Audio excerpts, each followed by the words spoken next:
Discuss করব chemistry, আমাদের যে চ্যাপ্টারটা চলছিল সারফেস কেমিস্ট্রি বা পৃষ্ঠতলীয় রসায়ন বাংলাতে বলে, সেই চ্যাপ্টারের পরবর্তী ভিডিও নিয়ে এটা হচ্ছে আমাদের থার্ড পার্টের ভিডিও। থার্ড পার্টের ভিডিওতে আমরা কি কি পড়বো, এখন আপাতত ক্যাটালাইসিস বা অনুঘটন এবং তার প্রকারভেদ, বিষ অনুঘটক বা যাকে বলে পয়জন ক্যাটালিস্ট, বাধক ও মন্দক বা যাকে ইংলিশে বলে ইনহিবিটর, তারপর আছে ক্রিয়া অনুঘটকের ক্রিয়ার সুনির্দিষ্টতা, তারপর আছে লক্কি থিওরি যেটা আমাদের প্রবর্তন করেছিলেন বিজ্ঞানী এমিল ফিশার, তারপর বলবো কোলয়েড দ্রবণ। কোলয়েড যে কোনো একটি পদার্থ নয়, পদার্থের বিশেষ একটি দশা মাত্র, সেটি আমাদের পড়বো। তারপর আমরা বলবো যে 3 টাইপস অফ সলিউশন যেগুলো আছে, 3 টাইপের যে দ্রবণ আছে, মানে প্রকৃত দ্রবণ বা ন্যাচারাল সলিউশন, তারপর আছে আমাদের কোলয়েড সলিউশন, আর একটা আছে প্রলম্বন বা সাসপেনশন, তিনটের মধ্যে যে পার্থক্য সেটা পড়বো। তারপর বলবো বিস্তৃত দশা এবং বিস্তার মাধ্যম। বিস্তৃত দশা মানে ডিসপার্সড ফেজ এবং বিস্তার মাধ্যম মানে ডিসপারশন মিডিয়াম। কোলয়েডের শ্রেণীবিভাগ অর্থাৎ ক্লাসিফিকেশন অফ কোলয়েড। সলের প্রকারভেদ, মানে আমাদের যে কোলয়েড সল হচ্ছে a special type of colloid is called sol, তো এটা সলের শ্রেণীবিভাগ। এবং ইমার্শনের প্রকারভেদ। Emulsion is also a special type of colloid এবং ইমার্শন এন্ড হিজ ক্লাসিফিকেশনস মানে এন্ড ইটস ক্লাসিফিকেশন, তার যে শ্রেণীবিভাগ সেগুলো আমরা আজকে ভিডিওতে ডিসকাস করব। প্রথমে আমরা যেটা আছে আমাদের টপিক সেটা হচ্ছে ক্যাটালাইসিস বা অনুঘটন। অনুঘটন কাকে বলে? যে প্রক্রিয়ায় অনুঘটক প্রয়োগ করে কোনো রাসায়নিক বিক্রিয়ার গতিবেগ বা বেগকে ত্বরান্বিত করা হয় বা কোনো রাসায়নিক বিক্রিয়া ঘটানো হয় তাকে বলা হয় অনুঘটন বা ইংলিশে বলে ক্যাটালাইসিস। এবার আছে প্রকারভেদ। অনুঘটন দুই প্রকারের, মানে অনুঘটন দুই প্রকারের, মানে ক্যাটালাইসিস আর অফ 2 টাইপস। দুটো টাইপ কি কি? একটা হচ্ছে সমসত্ব অনুঘটন বা হোমোজেনিয়াস ক্যাটালাইসিস, আর একটা হচ্ছে অসমসত্ব অনুঘটন বা হেটেরোজেনিয়াস ক্যাটালাইসিস। সমসত্ব অনুঘটন, এবার দুটো ডেফিনেশন। সমসত্ব অনুঘটন কাকে বলে?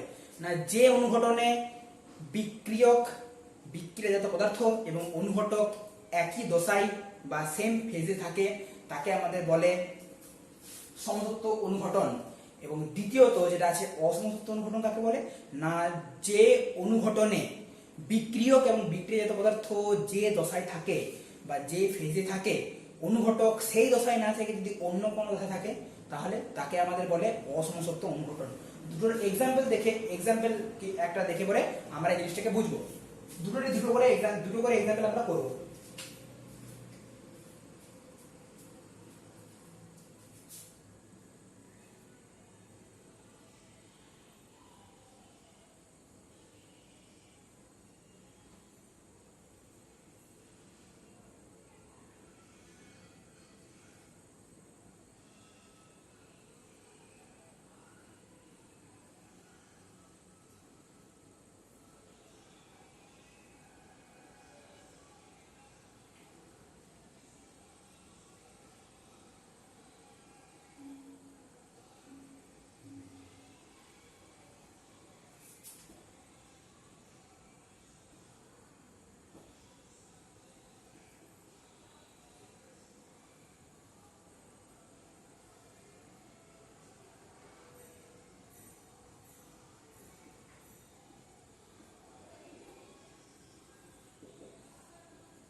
তাহলে আমরা এখানে কি দেখতে পাচ্ছি, দুটো এক্সাম্পল লিখেছি। প্রথম এক্সাম্পলে আমরা কি কি নিয়েছি? আমরা বিক্রিয়ক পদার্থ হিসেবে নিয়েছি CH3COOH বা অ্যাসিটিক অ্যাসিড এবং CH3CH2OH বা ইথাইল অ্যালকোহল। দুটোই আমাদের কি মাধ্যমে আছে? অ্যাকুয়াস মিডিয়াম, মানে দ্রবীভূত অবস্থায় আছে, অ্যাকুয়াস মিডিয়াম আছে। আমরা এগুলোর মধ্যে বিক্রিয়া ঘটাচ্ছি কোন অনুঘটকের উপস্থিতিতে? না, H+ আয়ন অনুঘটকের উপস্থিতিতে। H+টা কিন্তু আমাদের অ্যাকুয়াস মিডিয়ামে আছে। তারপরে তৈরি কি হচ্ছে? CH3COOH এটাও কিন্তু অ্যাকুয়াস মিডিয়ামে থাকবে। এটা হচ্ছে ওয়ান টাইপ অফ এস্টার। এই যে CH3COOH it's a one type of ester. তারপর থেকে যে CH3 আমরা নাম জানি ইথেন, সেটাও কিন্তু আমাদের অ্যাকুয়াস মিডিয়ামে আছে। আর তৈরি হচ্ছে আমাদের H2O বা জল, সেটা তো অ্যাকোয়াস মিডিয়াম হবে অবশ্যই। তো আমরা কি দেখতে পাচ্ছি না, বিক্রিয়ক, বিক্রিয়াজাত পদার্থ এবং অনুঘটক তিনটি জিনিসই একই দশায় সমদশায় আছে, অর্থাৎ অ্যাকোয়াস মিডিয়াম।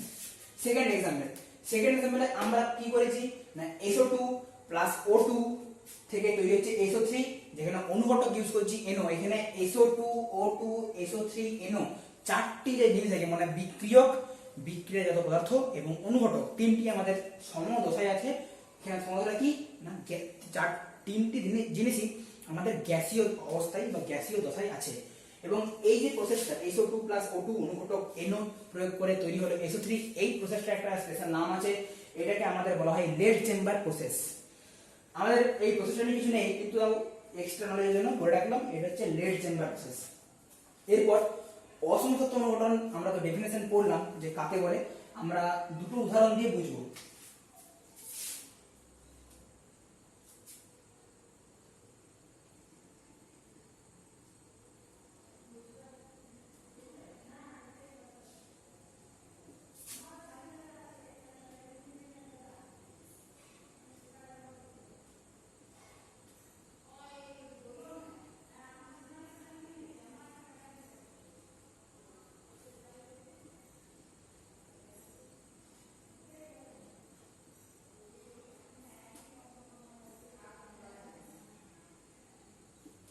তাহলে অসমসত্ব অনুঘটন আমরা কি বলেছি, বিক্রিয়ক এবং বিক্রিয়াজাত পদার্থ একই দশায় থাকবে, যে মানে যে দশায় থাকবে অনুঘটকটি সেই দশায় না থেকে অন্য দশায় থাকবে। অর্থাৎ আমরা এখানে দুটো ইকুয়েশন নিয়েছি। প্রথমে এখানে কি বলছে N2 প্লাস, এখানে কিন্তু আমরা কোনো জায়গায় কিন্তু ব্যালেন্স করছি না, এটা একটা মাথায় রাখা উচিত। তো প্রথম ইকুয়েশন আমরা নিয়েছি N2 প্লাস H2 থেকে আমাদের তৈরি হচ্ছে NH3, যেখানে অনুঘটক হচ্ছে Fe চূর্ণ। এখন N2 gas, H2 gas, NH3 ও গ্যাস, কিন্তু Fe চূর্ণ, চূর্ণ মানে কি জানি সলিড, তাহলে Fe আমরা অনুঘটক ইউজ করছি, Feটা হচ্ছে সলিড। তাহলে কি বিক্রিয়ক এবং বিক্রিয়াজাত পদার্থ যে দশায় আছে অনুঘটক সেই দশায় না থেকে অন্য দশায় আছে, তাই এটা হচ্ছে একটা অসমসত্ব অনুঘটনের উদাহরণ। সেকেন্ড আমরা কি বলেছি যে SO2 প্লাস O2, এখানে ব্র্যাকেটে লেখা হয়েছে G, যেহেতু গ্যাসীয় দশায় আছে। তো এখানে তার সেকেন্ড এক্সাম্পলে বলেছি SO2 প্লাস O2 থেকে তৈরি হচ্ছে SO3, যেখানে উৎসেচক ইউজ হচ্ছে V2O5 বা vanadium pentoxide. SO2 gas, O2 gas, SO3 gas, কিন্তু মানে গ্যাসীয় অবস্থায় আছে, কিন্তু ভ্যানাডিয়াম পেন্টক্সাইড বা V2O5 হচ্ছে একটা সলিড। মানে আসলে ব্যাপারটা হচ্ছে ভ্যানাডিয়াম পেন্টক্সাইডের চূর্ণ ইউজ করা হয়, তো V2O5 তার চূর্ণ ইউজ করা হয়, সেটা সলিড। তাহলে কি এখানেও সেম কেস, যে বিক্রিয়ক এবং বিক্রিয়াজাত পদার্থ যে দশায় আছে অর্থাৎ গ্যাসীয় অবস্থায়, অনুঘটক কিন্তু সে দশায় নেই, কারণ অনুঘটকটি কঠিন অবস্থায় বিরাজমান হলো। এই দুটো প্রসেসের যেমন এটা যেমন আমরা বললাম লেড চেম্বার প্রসেস, এই দুটো প্রসেসের নাম আছে। এই যে অ্যামোনিয়া তৈরি হচ্ছে, এটা আমরা সবাই জানি হ্যাবার পদ্ধতি। আর এই যে SO3 তৈরি হচ্ছে, এটা আমরা জানি স্পর্শ পদ্ধতিতে। যখন সালফিউরিক অ্যাসিড প্রস্তুতি পড়েছিলাম ক্লাস 10-এ ফার্স্ট, তখন আমরা এই প্রসেসটা পড়েছিলাম। তাহলে এটা হচ্ছে স্পর্শ পদ্ধতি, এটা হ্যাবার পদ্ধতি। যদিও এটা আমাদের দরকার লাগবে না, কিন্তু এক্সট্রা বা অ্যাডভান্স নলেজের জন্য এগুলো বলে রাখা হবে। তাহলে আমাদের ক্যাটালাইসিস বা অনুঘটন গেল, এবং তার যে ক্লাসিফিকেশন বা প্রকারভেদ সেগুলো আমরা ক্লিয়ার করলাম। এরপর আমরা আসছি বিষ অনুঘটক কাকে বলে।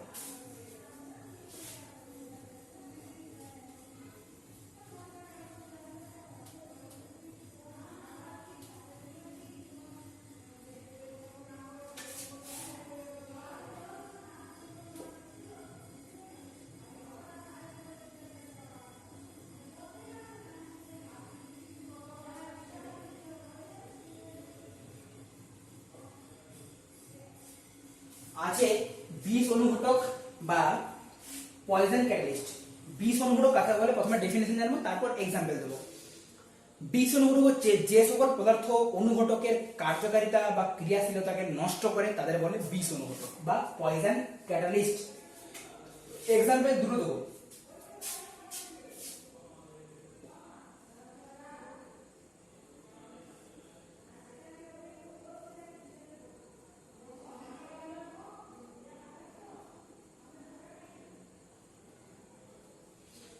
আমরা দুটো অতি পরিচিত আমাদের যে অনুঘটক আমরা জানি, প্ল্যাটিনাম আর প্যারাডিয়াম, পিটি এবং পিডি।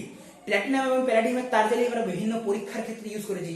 ইনফ্যাক্ট আমরা যখন অসওয়াল্ড পদ্ধতিতে যখন আমরা নাইট্রিক অ্যাসিড প্রস্তুতি পড়েছি ক্লাস 10-এ, সেখানেও কিন্তু আমাদের প্ল্যাটিনাম তার জালি ইউজ হতো। ইনফ্যাক্ট 11-এও আমাদের বিভিন্ন রকম যে রিয়াকশন ছিল, যে পরীক্ষাগার প্রস্তুতি বিভিন্ন রকম যৌগ, অ্যাসিড বা মৌলের, তখন কিন্তু আমাদের প্ল্যাটিনাম বা প্যালাডিয়াম উভয় প্রকার তার জালি বা অনুঘটক হিসেবে এগুলোকে ইউজ করা হতো। প্ল্যাটিনামের যে বিষ অনুঘটক সেটি হচ্ছে AS2O3 এবং প্যালাডিয়ামের যেটা বিষ অনুঘটক সেগুলো হচ্ছে একটা হচ্ছে CaCO3 আর BaSO, উভয় হচ্ছে প্যালাডিয়ামের বিষ অনুঘটক। এইগুলো এক্সাম্পল। এটা হলো বিষ অনুঘটক, গেল বিষ অনুঘটকের এইটুকুই আছে পোরশন। এরপর আসছি বাধক বা মন্দক।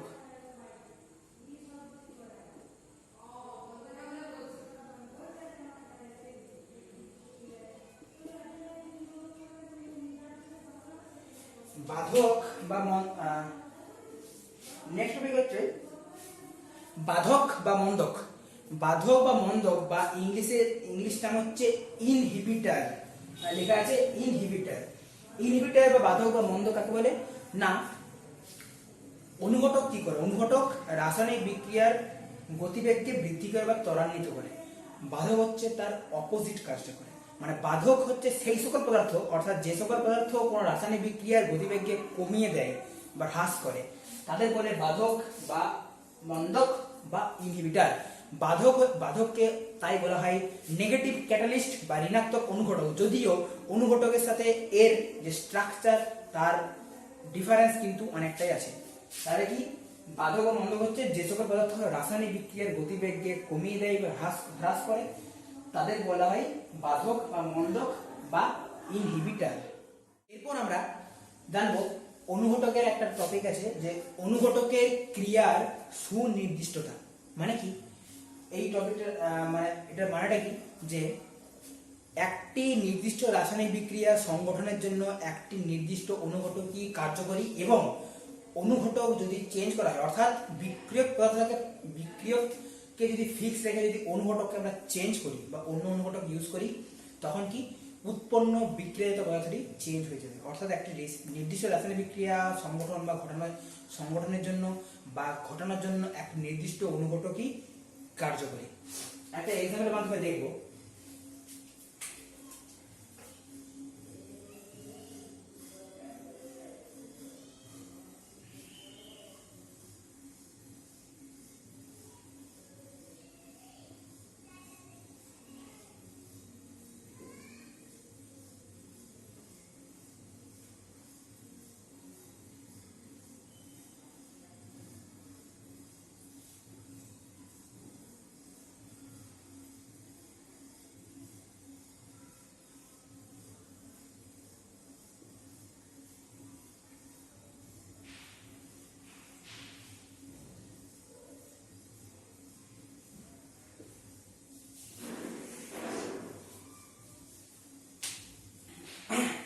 তাহলে আমরা দুটো কেস নিয়েছি। একটা কেসে দুটো কেসে কি আছে না, বিক্রিয়কটা সেম আছে। দুটো ক্ষেত্রে বিক্রিয়ক কি না, CH3CH2OH বা আমাদের যেটাকে রাসায়নিক নাম হচ্ছে ইথাইল অ্যালকোহল। কিন্তু পার্থক্যটা কোথায় না, প্রথম ক্ষেত্রে আমরা 350 ডিগ্রি সেন্টিগ্রেড তাপমাত্রা ইউজ করেছি এবং অনুঘটক হিসেবে ইউজ করেছি Al2O3 বা অ্যালুমিনিয়াম অক্সাইড, এবং সেকেন্ড কেসে আমরা তাপমাত্রা দিয়েছি, প্রয়োগ করেছি 300 ডিগ্রি সেন্টিগ্রেড এবং অনুঘটক হিসেবে নিয়েছি কপারকে। প্রথম ক্ষেত্রে আমরা ইউজ করেছি Al2O3, সেকেন্ড ক্ষেত্রে আমরা অনুঘটক হিসেবে ইউজ করেছি Cu বা কপার। আমাদের মাথায় রাখতে হবে, যখন আমরা অনুঘটক হিসেবে Al2O3 ইউজ করব, তখন আমাদের কি করবে, ডিহাইড্রেশন মানে কি, জলটা বেরিয়ে যাবে। তাহলে কি এখানে আমরা প্লাস H2O লিখে দিচ্ছি।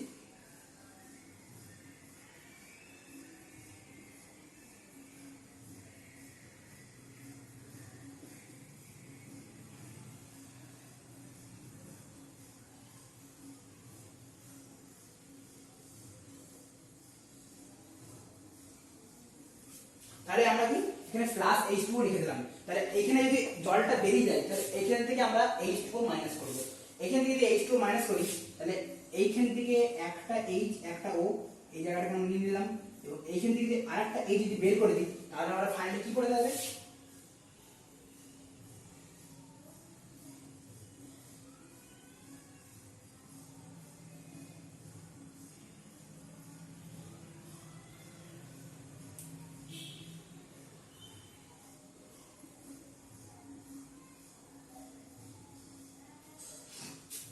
তাহলে আমরা দেখলাম যে Al2O3 অনুঘটক যখন আমরা ইউজ করছি তখন আমাদের ডিহাইড্রেশন হচ্ছে এবং ডিহাইড্রেশনের ফলে তৈরি হচ্ছে CH2 ডবল বন্ড CH2 বা ইথিলিন, তার সঙ্গে আমরা পাচ্ছি H2O বা জল, যেহেতু ডিহাইড্রেশন করছে। সেকেন্ড কেসে যখন আমরা Cu বা কপার ইউজ করছি তখন আমাদের কি করবে, ডিহাইড্রোজেনেশন। ডিহাইড্রোজেনেশন কথার অর্থ হলো এখান থেকে H2 গ্যাস বের হবে। তাহলে আমরা প্লাস H2 প্রথমে লিখছি, তাহলে প্লাস H2 হলো। তাহলে এখান থেকে যদি একটা H2 কে বাদ দিই তাহলে কি করতে হবে,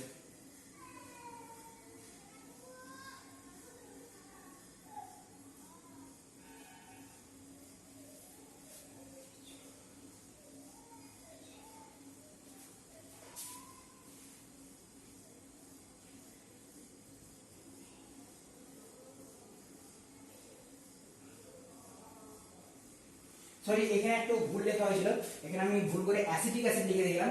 এখানেও কিন্তু এই সেম বিক্রিয়া পদার্থ, আমি কি বলেছি বিক্রিয়া পদার্থ সেম হবে, এখানেও ইথাইল অ্যালকোহল হবে। এখন এই এবার ঠিক আছে, এখন ইথাইল অ্যালকোহল থেকে আমরা একটা H2 বের করে দিই। তাহলে যদি একটা H2 বের করে দিই তাহলে আমাদের কি করে থাকবে, আমি ধরে নিলাম যে এই যে H2 আছে এটাকে আমি অমিট করে দিলাম, তাহলে করে দেব কি CH3, এখানে C, এখানে H, এখানে O। তাহলে ফাইনালি আমরা কি পেলাম,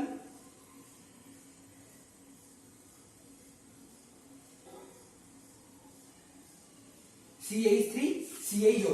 তাহলে ইথাইল অ্যালকোহলের সঙ্গে যখন আমরা কপার ইউজ করলাম অনুঘটক হিসেবে তখন আমাদের ডিহাইড্রোজেনেশন ঘটলো। ডিহাইড্রোজেনেশন মানে আমরা জানি যে হাইড্রোজেন গ্যাসটি বেরিয়ে যাবে, তাহলে এখানে হাইড্রোজেন বেরোলো। তাহলে যদি এখান থেকে H2 বের করে দিই তাহলে কি করে হলো CH3 CHO, বা এটাকে আমাদের বলে মিথানেল। যেহেতু দুটো কার্বন তাহলে মিথানেল বলছি, ইথানেল হবে। তাহলে যেহেতু দুটো কার্বন তাহলে মিথ ইথ, এখানে দুটো, আর তার সঙ্গে CHO এই গ্রুপটা আছে ফাংশনাল গ্রুপ, তাহলে আমাদের এটার নাম হয়ে গেল মিথানেল। তাহলে যখন আমরা Al2O3 ইউজ করলাম তখন তৈরি হলো ইথিলিন, এবং যখন আমরা C ইউজ করলাম তখন আমরা পেলাম ইথানেল। যখন আমরা C ইউজ করলাম তখন আমরা পেলাম ইথানেল। তাহলে আমরা কি দেখতে পাচ্ছি না, একটি নির্দিষ্ট বিক্রিয়ার সংগঠনের জন্য একটি নির্দিষ্ট অনুঘটকই কার্যকরী। এখান থেকে আমরা কনক্লুশনে আসতে পারি। এরপর আমাদের আছে লক কি থিওরি।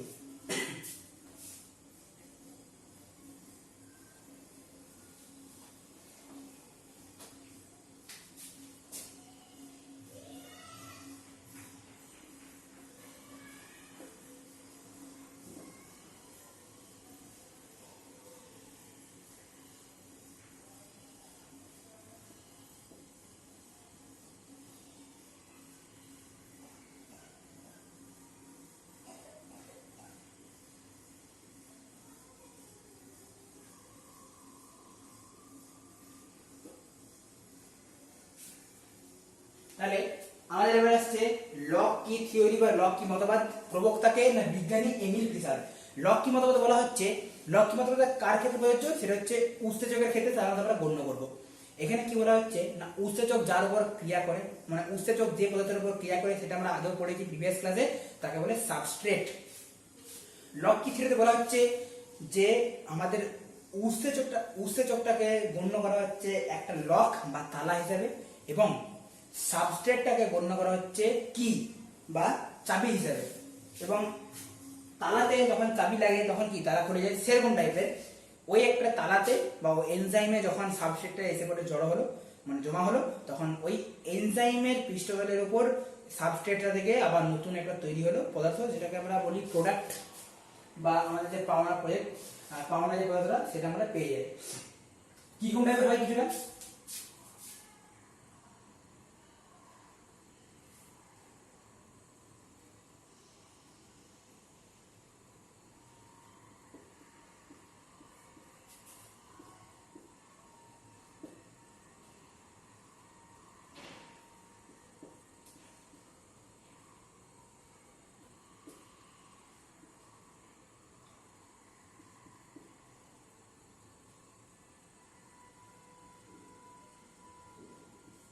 তাহলে কি এখানে S for substrate, E for enzyme এবং P ফর প্রোডাক্ট।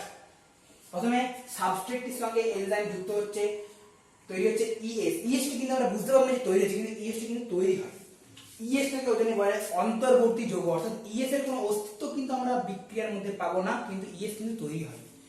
তারপর ফাইনালি আমরা ইএস থেকে আমরা তৈরি হয় পি প্লাস ই, মানে প্রোডাক্ট তৈরি হয়ে গেল। এনজাইম যেমন হুবহু ছিল সেরকম হুবহু রয়ে গেল, মানে একদম অনুঘটকের মতনই সেম কাজ করে, মানে বিক্রিয়াতে থাকে কিন্তু বিক্রিয়কের সঙ্গে মিশে যায় না, বা বিক্রিয়াতে পদার্থ যখন উৎপন্ন হয় তখন কি বিক্রিয়া শেষে অপরিবর্তিত থাকে, অর্থাৎ এনজাইমটার কিন্তু কোনো চেঞ্জ হবে না, ও কিন্তু নিজের কাজ করে বিক্রিয়া থেকে বেরিয়ে যাবে। এবং অনুঘটকও একদম সেম কাজ করে, একদম এনজাইমের মতনই। তাই উৎসেচককে বলা হয় জৈব অনুঘটক। জৈব কেন বলা হয়? কারণ উৎসেচক সাধারণত আমাদের প্রাণী দেহে বা জীব দেহে ভিতরে থাকে, এবং সাধারণত প্রাণী দেহে, তো প্রাণী দেহে যদি উৎসেচক থাকে এবং উৎসেচক প্রাণী দেহে সেই কাজটি করে যেটি উৎসেচক বিভিন্ন উৎসেচক আমাদের প্রাণী দেহে সেই সেম কাজটি করে যেটি অনুঘটক বিভিন্ন রাসায়নিক বিক্রিয়ার ক্ষেত্রে করে। তাই উৎসেচককে বলা হয় জৈব অনুঘটক। এটা বায়োলজি টার্ম, তাও বলে দিলাম এক্সট্রা।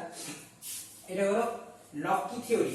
এরপর লক্কি থিওরির পর আমাদের একটা শর্ট টপিক আছে, সেটা হচ্ছে অনুঘটন প্রক্রিয়াটা ঘটে কিভাবে, ছবির মাধ্যমে দেখো।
তাহলে আমরা এই ছবির মাধ্যমে কি দেখতে পাচ্ছি না, আমরা 5টা স্টেপে আমাদের যে আমরা এখানে 5টা স্টেপের মাধ্যমে অনুঘটন যে প্রক্রিয়াটা, সেই প্রক্রিয়াটা আমরা দেখব।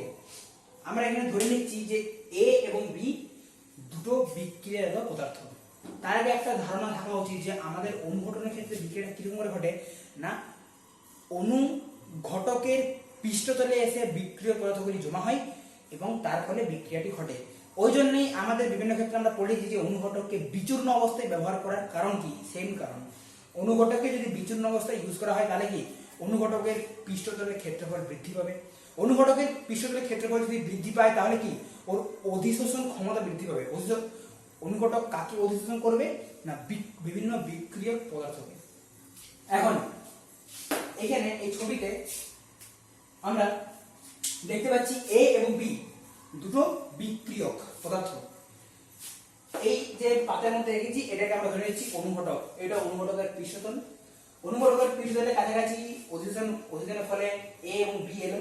এ এবং বি পৃথক ভাবে অনুঘটকের সঙ্গে অ্যাটাচমেন্ট করলো বা যুক্ত হলো, ঠিক আছে।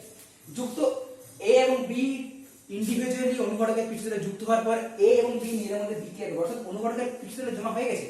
অনুঘটকের পৃষ্ঠতলে উপস্থিত থাকাকালীন এ এবং বি দুটো বিক্রিয় পদার্থ নিজেদের মধ্যে রাসায়নিক বিক্রিয়া সংঘটিত করছে, এ এবং বি সংঘটিত করছে। এরপর এ এবং বি সংগঠিত হওয়া নিজের মধ্যে রাসায়নিক বিক্রিয়া সংগঠন করার পর তৈরি হলো কি সি এবং ডি। তখনও কিন্তু সি এবং ডি অনুঘটকের পৃষ্ঠতলে লেগে আছে।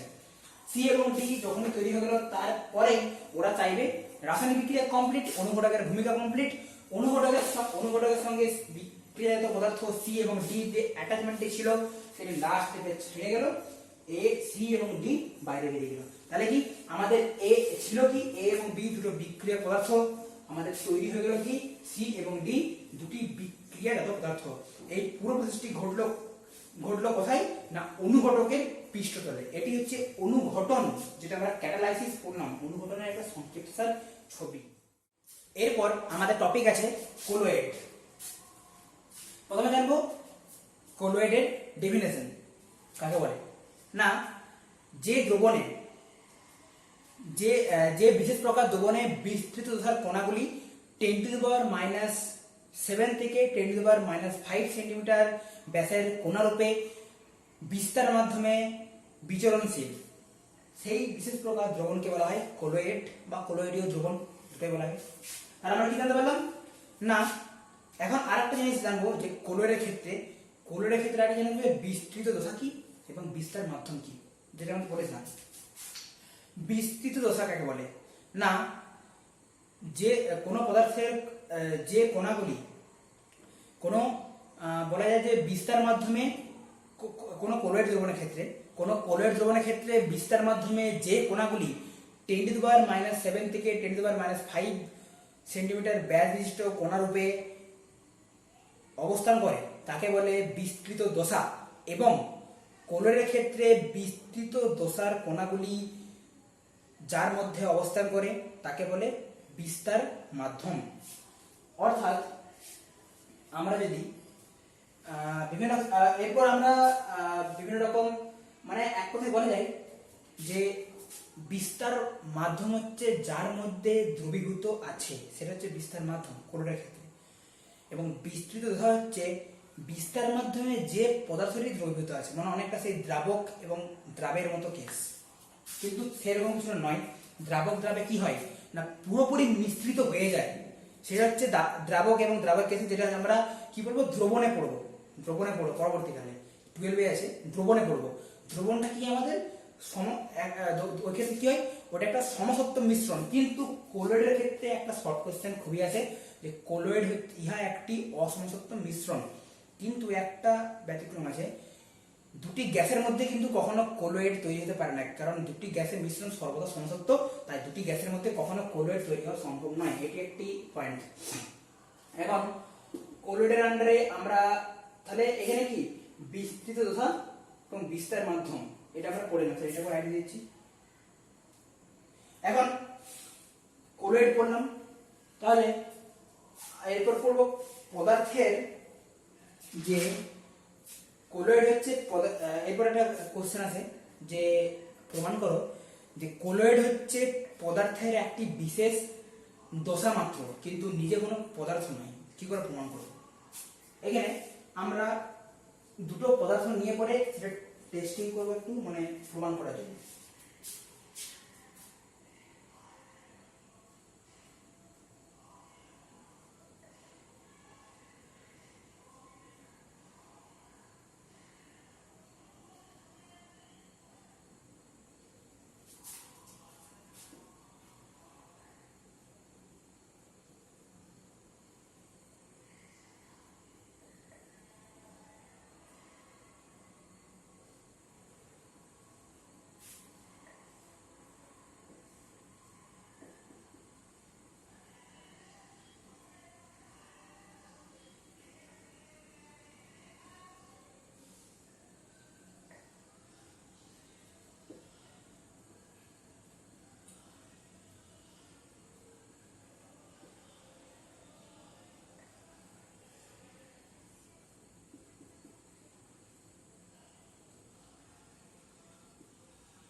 তাহলে কি দেখলাম, ফার্স্ট কেসে আমরা এখানে দুটো দ্রাবক নিয়ে কেস করব, দুটো দ্রাবক মানে সলভেন্ট H2O বা জল এবং বেনজিন।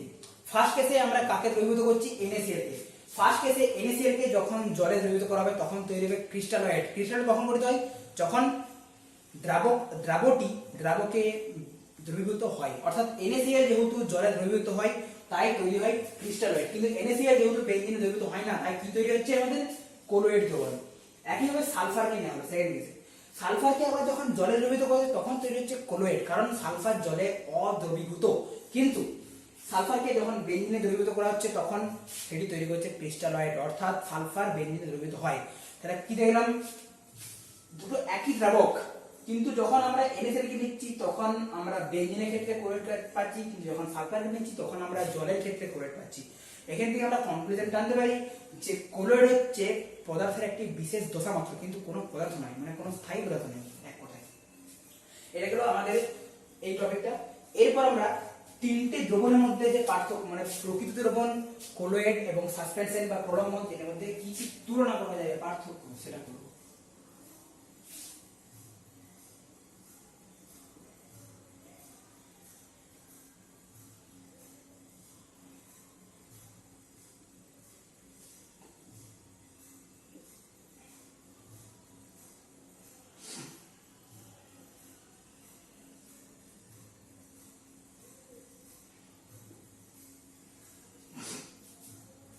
প্রকৃত দ্রবণ, কোলয়েড এবং প্রলম্বনের ফার্স্ট যেটা পার্থক্য হবে সেটা হচ্ছে এদের কোণার, এই দ্রবণের ক্ষেত্রে বিস্তৃত দশার কোণার ব্যাস কত।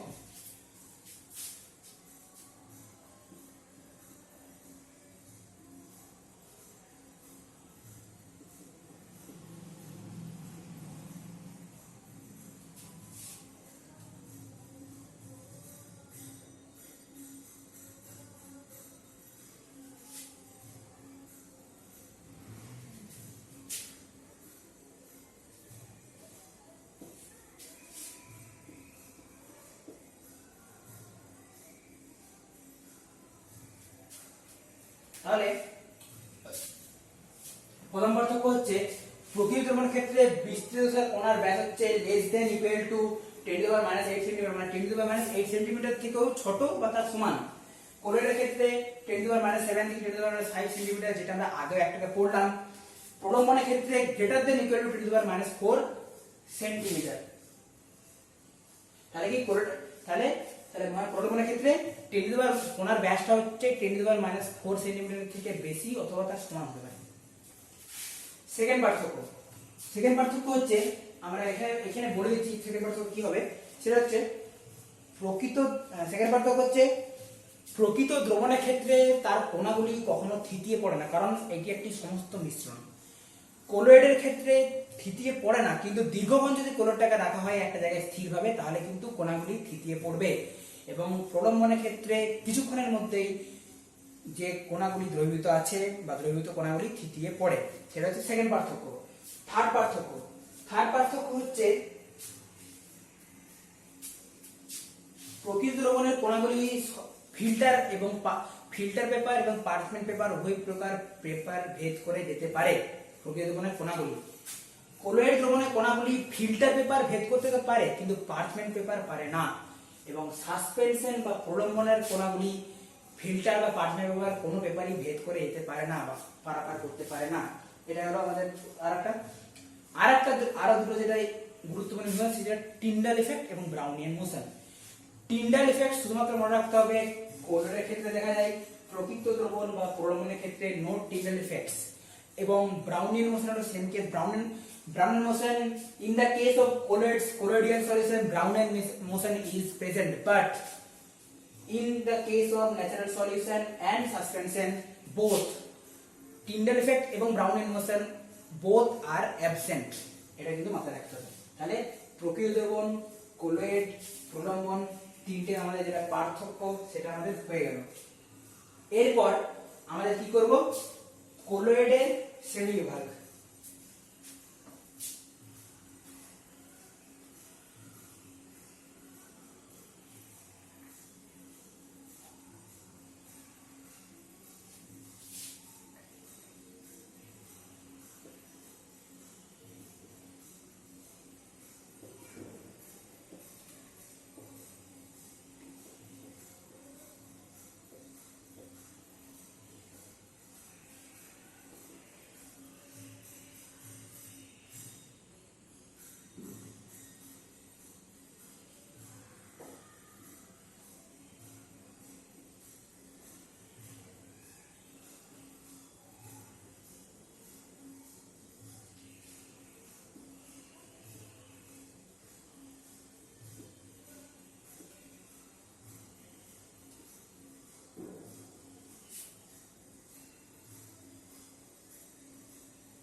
তাহলে কোলয়েডের ক্লাসিফিকেশন বা কোলয়েডের শ্রেণীবিভাগ, কি কি টাইপের কোলয়েড হয়।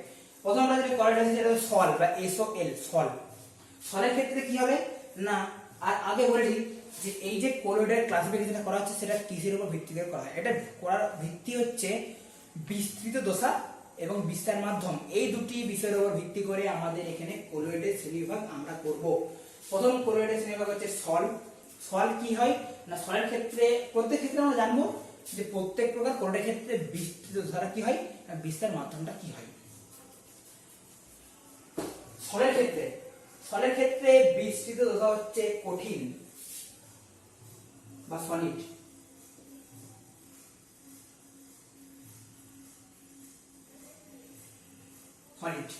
কঠিন বা সলিড।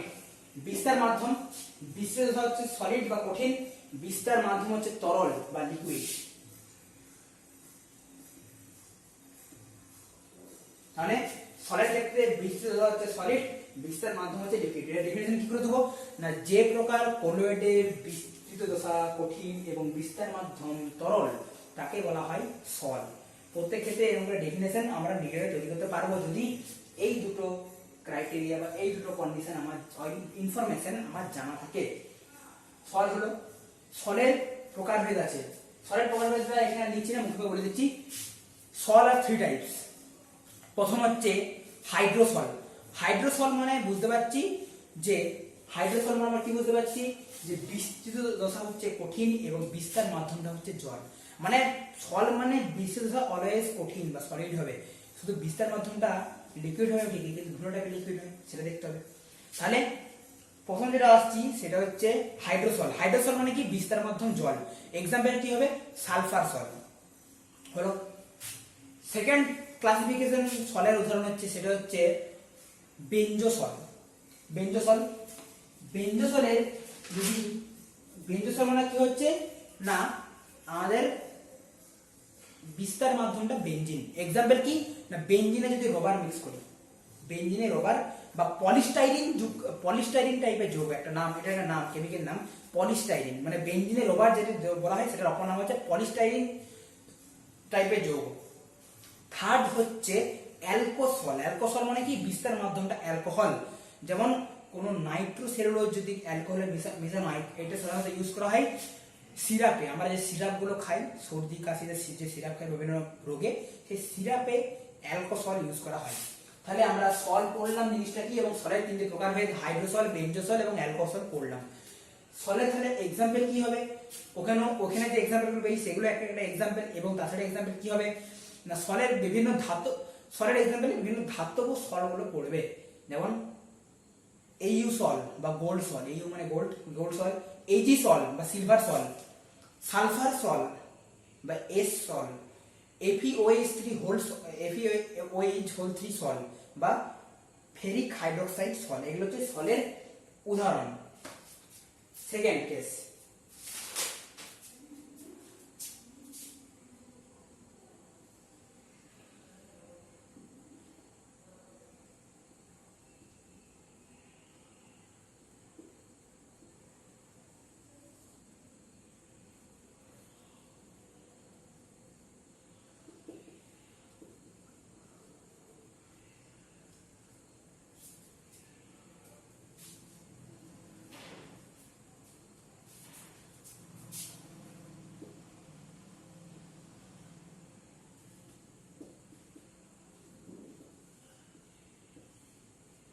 তাহলে সেকেন্ড আমাদের যে কোলয়েডটা আসছে সেটাকে সল হলো।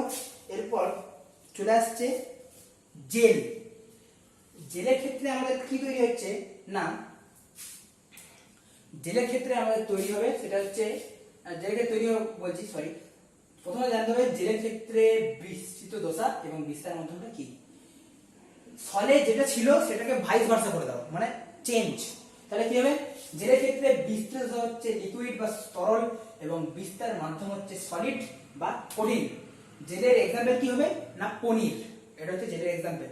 এরপর আমরা থার্ড চলে আসছি,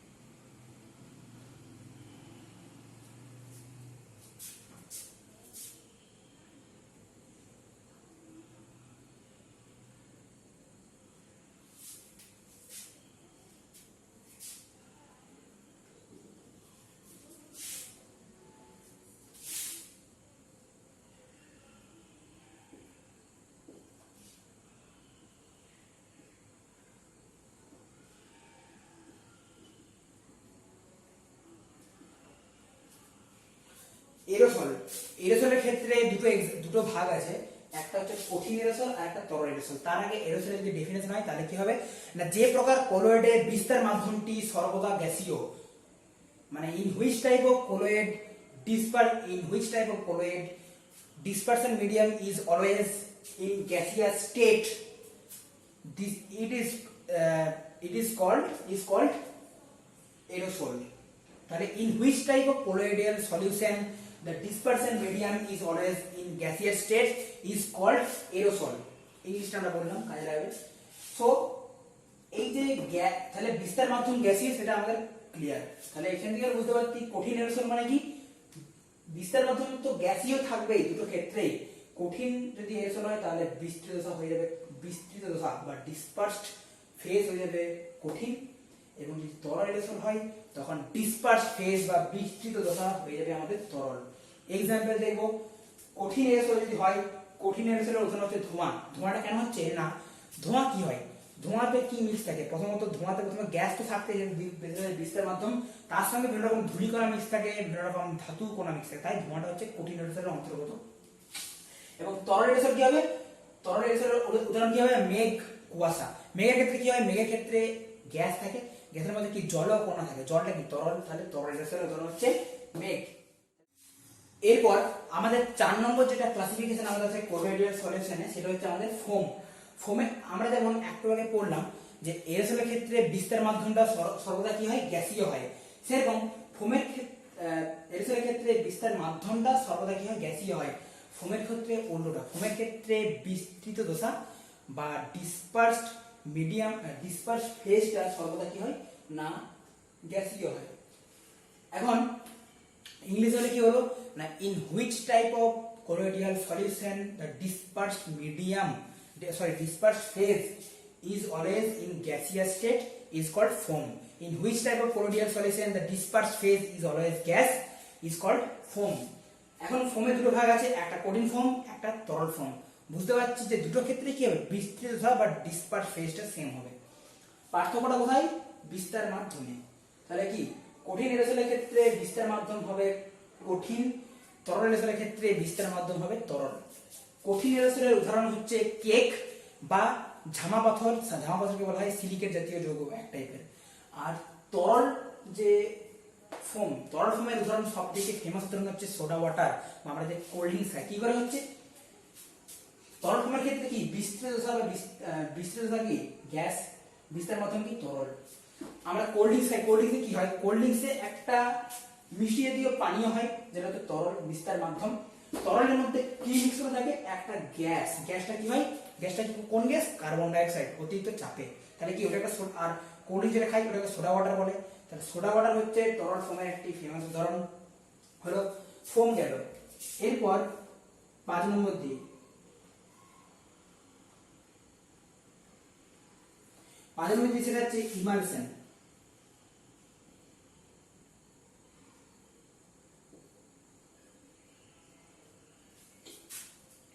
ইমালশন কি বলছে না, ইমালশনে বলছে, ইমালশন হচ্ছে যে যেখানে বিস্তার মাধ্যম এবং বিস্তৃত দশা উভয় তরল অবস্থায় থাকে, তাকে বলে আমাদের ইমালশন। ইমালশনের উদাহরণ হচ্ছে দুধ, ইমালশনের উদাহরণ হচ্ছে দুধ। আর রং হবে, কারণ রঙের ক্ষেত্রেও তো মানে রং থাকে, তার রঙের সঙ্গে তরল যে পেন্ট থাকে তার সঙ্গে তার কিন্তু বিভিন্ন রকম ইউজ করা হয়। তাহলে কি ইমালশন হচ্ছে, যদি ইংলিশে বলি, in which type of colloidal solution the dispersion medium and dispersed phase both are in liquid state is called emulsion. তাহলে ইমালশনের উদাহরণ কি বললাম, দুধ হবে, রং হবে। এবং আর যেটা আর ইমালশনের যেটা প্রকারভেদ, ইমালশনের দুটো প্রকারভেদ আছে।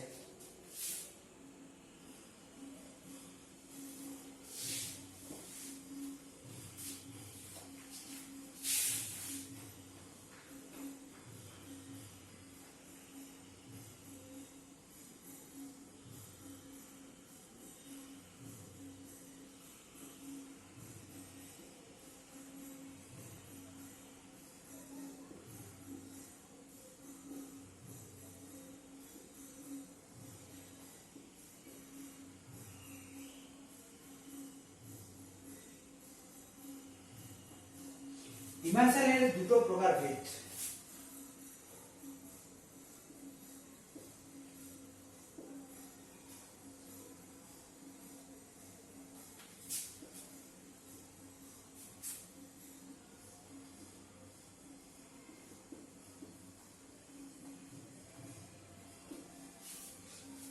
তাহলে ইমালশনের দুটো প্রকারভেদ, একটা হচ্ছে জলে তেল জাতীয় আর একটা হচ্ছে তেলে জল জাতীয়।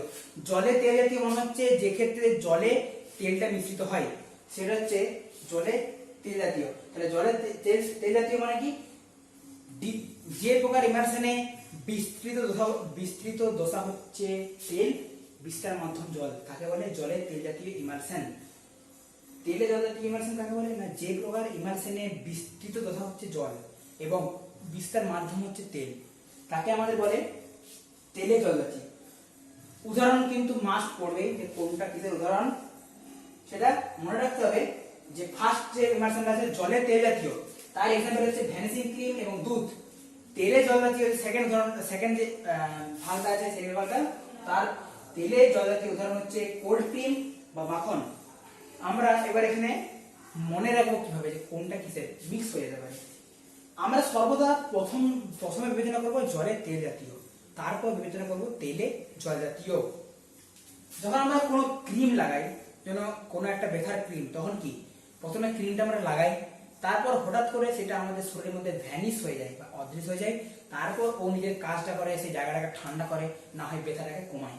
এখান থেকে আমরা মনে রাখবো যে ভ্যানিশিং ক্রিম মানে আগে ক্রিমটি ভ্যানিশ হবে, তারপর কোল্ড ক্রিম মানে তারপর জায়গাটাকে ঠান্ডা করবে। তাহলে কি জলে তেল জাতীয় আগে, তাহলে তার উদাহরণ হচ্ছে ভ্যানিশিং ক্রিম, তেলে জল জাতীয় তারপরে, তার উদাহরণ হচ্ছে কোল্ড ক্রিম।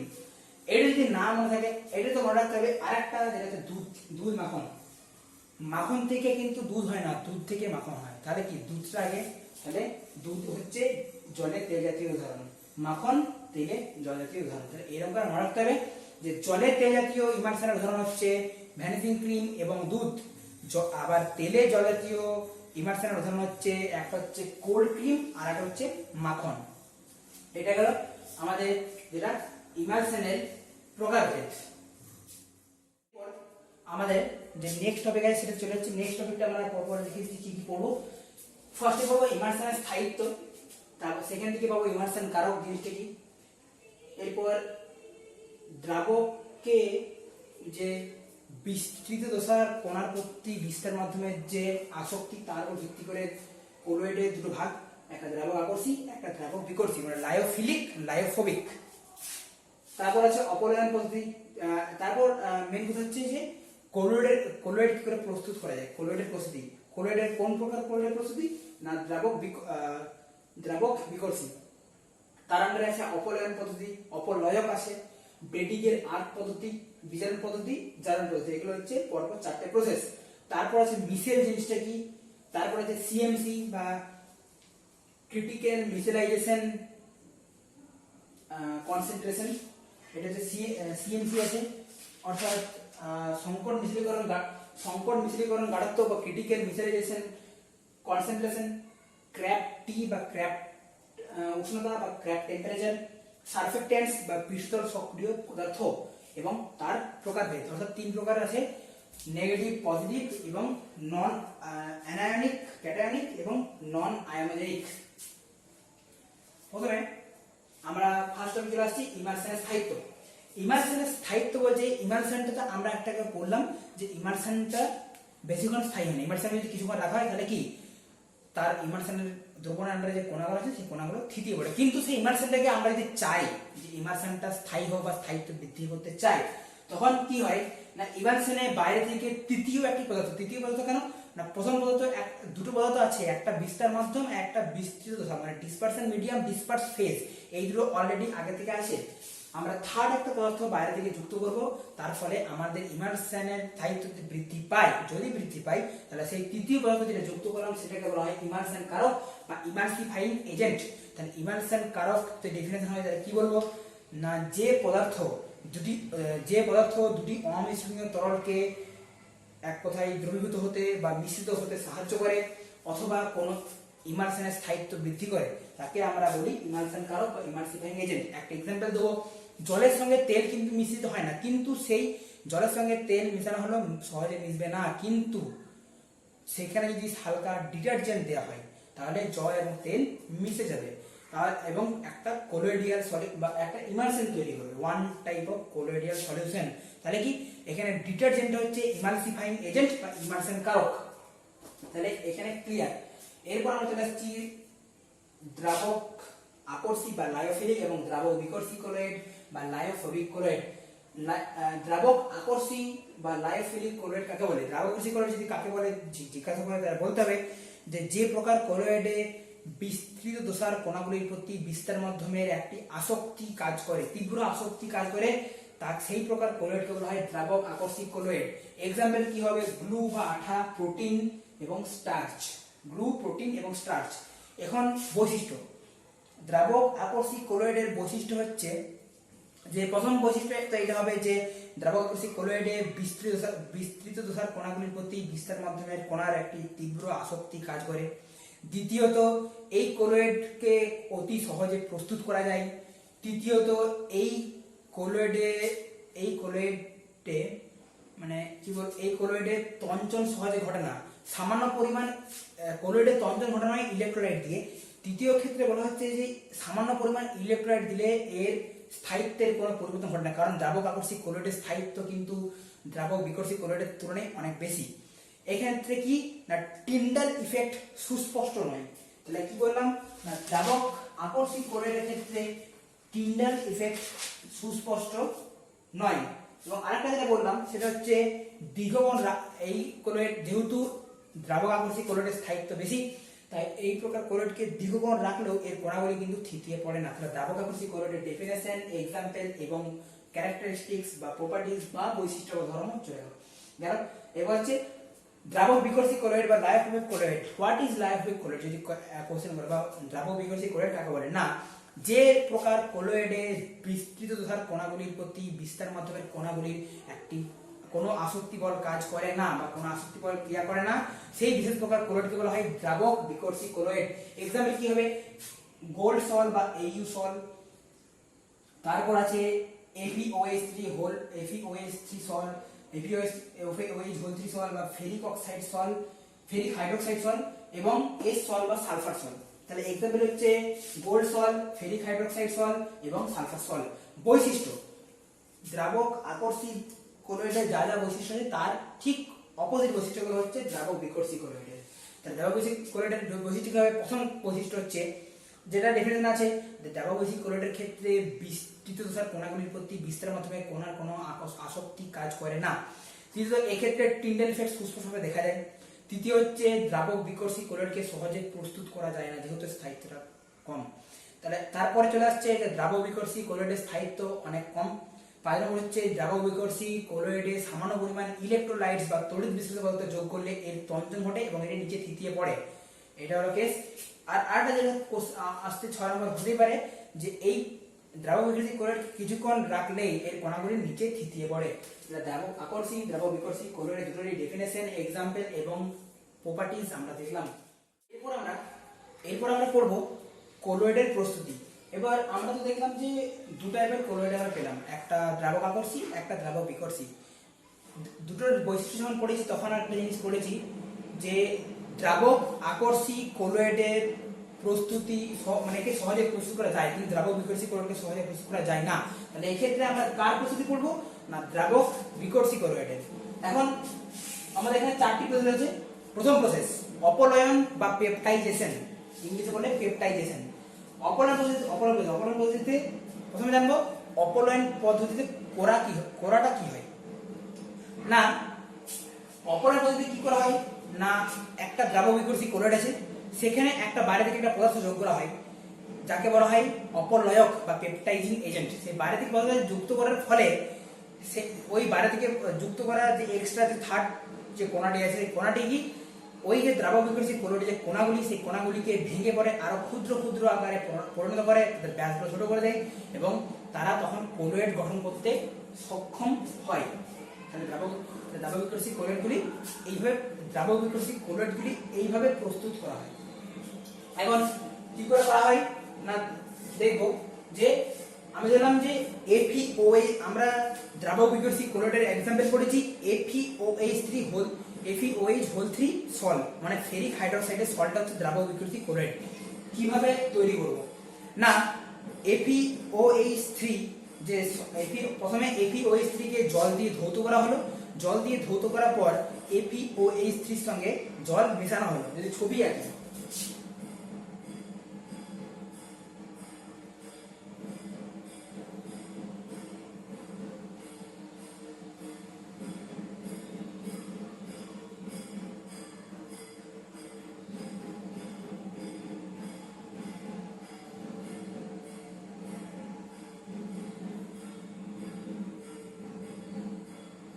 তাহলে কি না, FeOH3 ধৌত করার পর একটা পাত্রে নেওয়া হলো, তার সঙ্গে জল মেশানো হলো, ফলে একটা দ্রবণ তৈরি হলো। এই দ্রবণে এখন বাইরে থেকে FeCl3 অপলয়ক হিসেবে যুক্ত করতে হবে। তাহলে FeCl3 যখন যুক্ত করব, FeCl3 টা ওই জলের প্রভাবে আয়নে বিশ্লিষ্ট হবে। কি তৈরি করবে? Fe3+,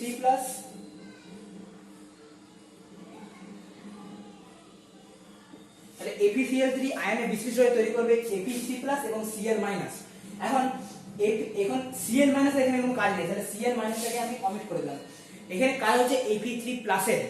Fe3, এই যে Fe3+ টা আছে, Fe3+ টা যে যে এই যে FeOH3 সলের যে কণাগুলি আছে, সেই প্রত্যেকটি কণা দ্বারা বর্ণাত্মকভাবে অধিশোষিত হবে। বর্ণাত্মক জিনিসটা কি সেটা এখন আসছে না, শুধু টার্মটা মনে রাখতে হবে যে FeOH3 প্রত্যেকটি কণার সাথে কণা দ্বারা Fe3+ আয়নটি বর্ণাত্মকভাবে শোষিত বা অধিশোষিত হবে। ফলে কি হবে?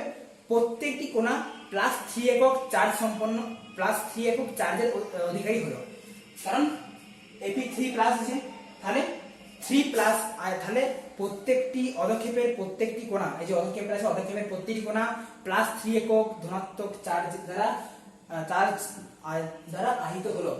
এখন তাহলে প্রত্যেকটি কণা যদি +3 একক চার্জ সম্পন্ন হয়, তাহলে প্রত্যেকটি কণা চার্জ একই রকম, মানে প্লাস, তাহলে কি প্লাস প্লাস পরস্পরকে বিকর্ষণ করে, ফলে কি প্রতিটি কণা পরস্পরকে বিকর্ষণ করার ফলে সেই কণাগুলি ভেঙে গিয়ে অপলয়ন বা পেপটাইজেশন মনে হচ্ছে বিভাজন প্রক্রিয়া, তাই সেই অধক্ষেপের কণাগুলি ভেঙে গিয়ে আরো ক্ষুদ্র ক্ষুদ্র আকারে পরিণত হবে এবং FeOH হোল 3 একটা সল বা একটা কোলয়েড দ্রবণ তৈরি হবে। তাহলে এটা হচ্ছে পেপটাইজেশন, একটা এক্সাম্পল মধ্যে দেখানো হলো। এরপর আসছে ব্রেডিকের আর্ক পদ্ধতি।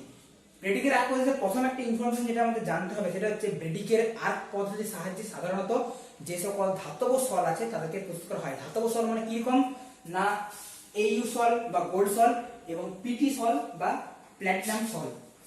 তাহলে ব্রেডিকের আর্ক পদ্ধতির সাহায্যে সাধারণত আমাদের ধাতব সলই প্রস্তুত করা হয়। ব্রেডিকের আর্ক পদ্ধতিতে কিছুটা এরকম টাইপের।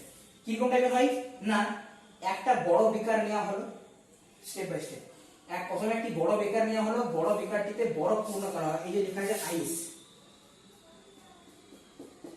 তাহলে বড় বিকারটি আইস বা বরফ পূর্ণ করা হলো এবং এই বড় বিকারটির এই বড় বিকারটির ভিতরে আরেকটি ছোট বিকার নেওয়া হলো।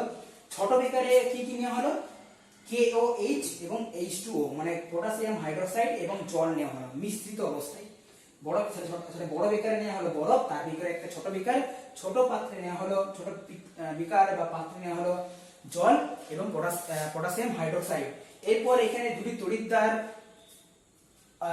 আংশিক নিমজ্জিত অবস্থায় রেখে তড়িৎদ্বার দুটির সঙ্গে একটি ব্যাটারি যোগ করা হলো। মানে এক কথায় বলতে গেলে ছোট বিকারটির মধ্যে একটি ছোট আকারে একটি ইলেকট্রোলাইসিস বা তড়িৎ বিশ্লেষণ ঘটানোর জন্য এই কেসটি করা হলো, যেখানে H2O আর KOH হচ্ছে তড়িৎ বিশ্লেষণের কাজ করবে এবং এই যে দুটো ধাতব তড়িৎদ্বার আছে সেগুলো তড়িৎদ্বারের কাজ করবে, তার সঙ্গে ব্যাটারি যোগ করলে কি তড়িৎ পরিবহন হবে।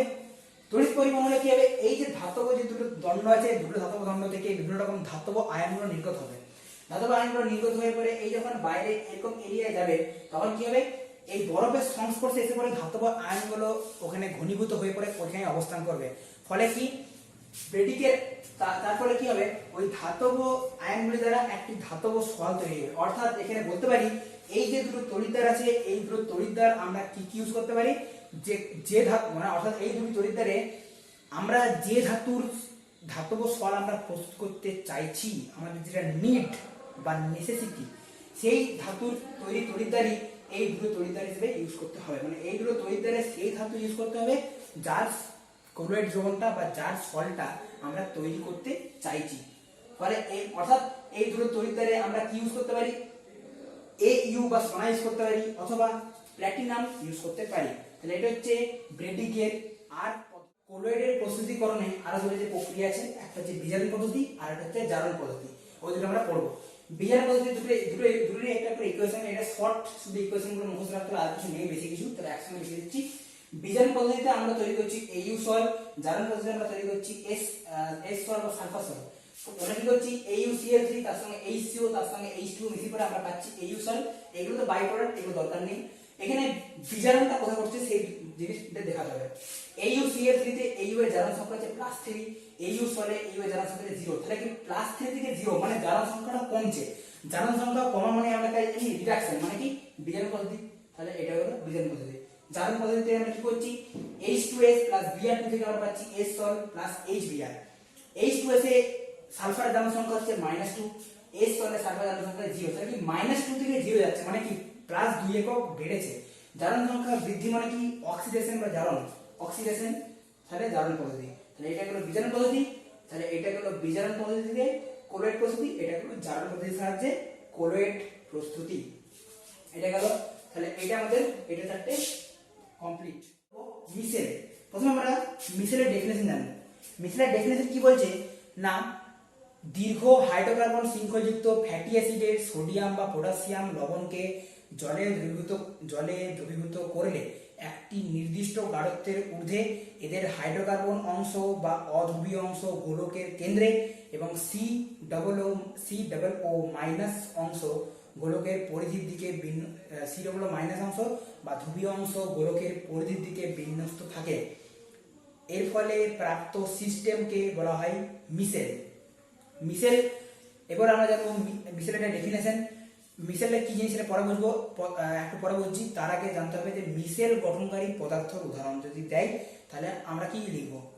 একটা উদাহরণ হবে সোডিয়াম স্টিয়ারেট বা পটাশিয়াম স্টিয়ারেট। দুটো কিন্তু আলাদা উদাহরণ হবে না, কারণ একই একটু সমাজের জিনিস, তাহলে একই সঙ্গে রাখে ভালো। তাহলে সোডিয়াম স্টিয়ারেট বা পটাশিয়াম স্টিয়ারেট। আরেকটা উদাহরণ হচ্ছে cetyl trimethyl isopropyl ammonium chloride বা অ্যামোনিয়াম ব্রোমাইড হতে পারে, দুটোই হবে। তাহলে একটা উদাহরণ কি বললাম, সোডিয়াম স্টিয়ারেট বা পটাশিয়াম স্টিয়ারেট। এটা সোডিয়াম স্টিয়ারেট এবং পটাশিয়াম স্টিয়ারেট আমাদের ইউজ করা হয় কোথায় না, সাবানে, যেটা আমরা মাখি। আরেকটা উদাহরণ হচ্ছে cetyl trimethyl isopropyl ammonium chloride. হলো। এখন মিশেলের জিনিসটা কি ভাবে হবে। প্রথমে আমরা কি বললাম না, দীর্ঘ হাইড্রোকার্বন শৃঙ্খলযুক্ত ফ্যাটি অ্যাসিডের সোডিয়াম বা পটাশিয়াম লবণ। তাহলে ওই জায়গায় লিখব। তাহলে ওটা কি হবে,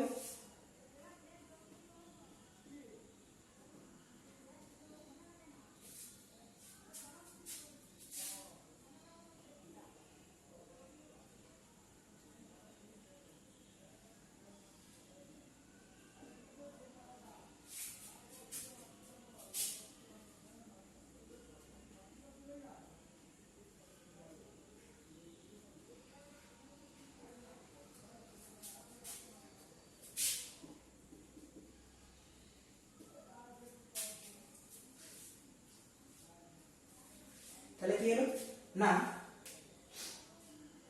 আমাদের যেটা এইটা হচ্ছে একটা মিশেল কি করে তৈরি হয় সেটা একটা বর্ণনা দিলাম। এই ক্ষেত্রে এই যে C17H35COONA, এইটির নাম হচ্ছে, যেহেতু সোডিয়াম আছে তাহলে সোডিয়াম স্টিয়ারেট। এই যে একটা স্টিয়ারেট আয়ন, এটা সোডিয়াম, তাহলে সোডিয়াম স্টিয়ারেট। সেটাকে কি বলা হয়েছে না, জলে দ্রবীভূত করলে তৈরি হলো কি C17H35COO- এখানে Na+। হলো। এখন এইটা যদি এই জিনিসটাকে যদি ভাঙা হয় তাহলে কি আসবে না, C17H35, এখানে একটা বন্ড, তার সঙ্গে C, এখানে O-, এখানে উপর দিকে O।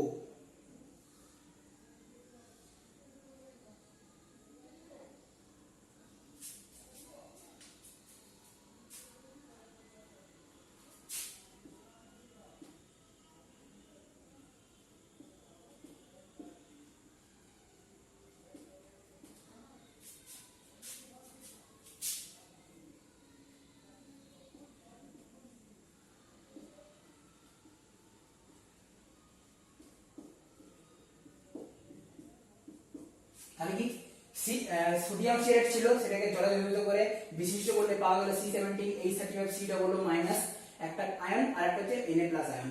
এখন এই C17H35 মাইনাস যে অ্যানায়নটা আছে, এই অ্যানায়নটাকে যদি বিশিষ্ট করি তাহলে দেখা যাবে দুটো পার্টে, একটা হচ্ছে C17H35 এই পার্টটা, আর হচ্ছে COO মাইনাস একটা পার্ট। এই পার্টটা হচ্ছে ধ্রুবীয়, এই পার্টটা হচ্ছে অধ্রুবীয়। অধ্রুবীয় পার্টটা হচ্ছে জল বিকর্ষী, যেটা বলা হয় লায়োফোবিক, আর ধ্রুবীয় পার্টটা হচ্ছে জলাকর্ষী বা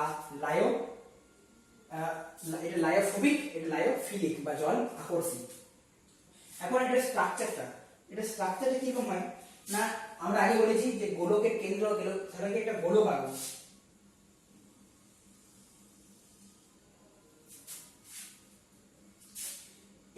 এই গোলকটার পরিধির চারদিকে Na+ গুলি থাকে।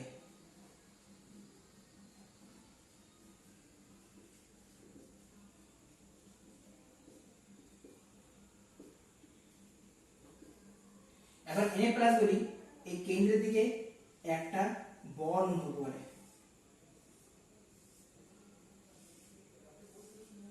এখানে আমাদের এই যে মাইনাস আয়ন, এই মাইনাস আয়নটি এই পজিশনে আছে, Na+ গুলো আছে পরিধির দিকে। ফলে কি এইখানে একটা মাইনাস, এখানে একটা প্লাস, দুটোর মধ্যে একটা আকর্ষণ বল কাজ করে। এবং যেহেতু দুটো চার্জ পার্টিকেল একটা কিছু ডিসটেন্স আছে, ফলে কি এখানে একটা বিভব কাজ করে। এই বিভব যে কাজ করে, এই বিভবটা কাজ করে তাকে বলে জিটা বিভব বা জিটা পটেনশিয়াল।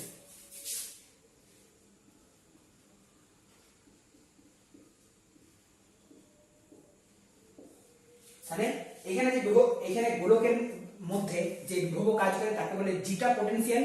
এবং এই জিটা পটেনশিয়ালের মাধ্যমে একটা কলয়েড বা এই যে মিশেলটা, এটা স্থায়িত্ব অর্জন করে। মানে zeta potential, due to this zeta potential a colloid gets stability। তাহলে কি due to this zeta potential a colloid gets stability, এই জিটা পটেনশিয়ালের জন্যই একটা কলয়েড কি একটা স্থায়িত্ব পায় বা স্থায়িত্ব অর্জন করে। তাহলে এইটা ছিল আমাদের মিশেলের পোরশন। এবার মিশেলের পোরশনে আরো টপিক আছে, সেটা হচ্ছে সিএমসি আর ক্র্যাক উষ্ণতা।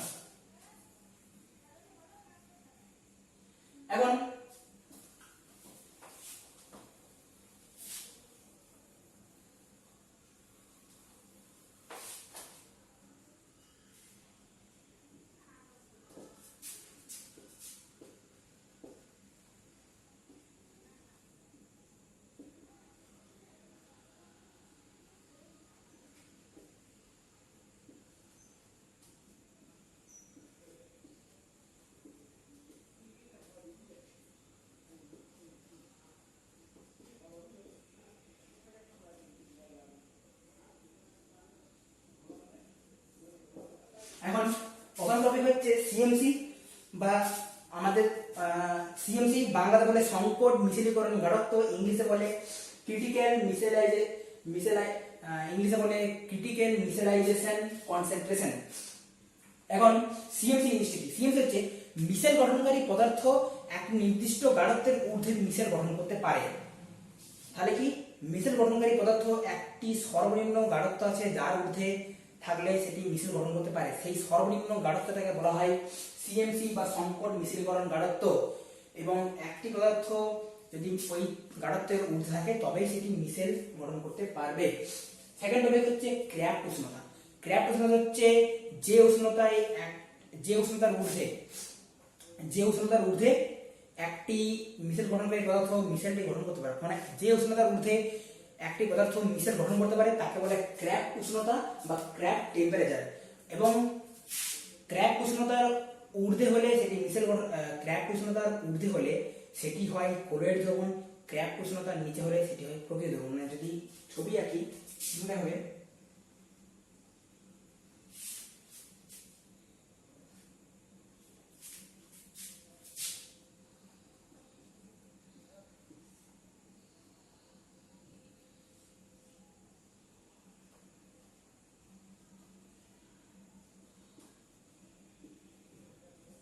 আমরা কি দেখতে পাচ্ছি না, এখানে ক্র্যাফট উষ্ণতা মিডলে আছে, ক্র্যাফট উষ্ণতার ঊর্ধ্বে হলে সেটি গঠন করে কলোয়েড দ্রবণ। ক্র্যাক উষ্ণতার নিচে হলে বা নিম্নে হলে সেটি দ্রবণ গঠিত করে কি প্রকৃত দ্রবণ। এটা সিএমসি হলো ক্র্যাক উষ্ণতা গেল। এরপর আসছে সারফেক্টেন্স। সারফেক্টেন্স বা পৃষ্ঠতল সক্রিয় পদার্থ।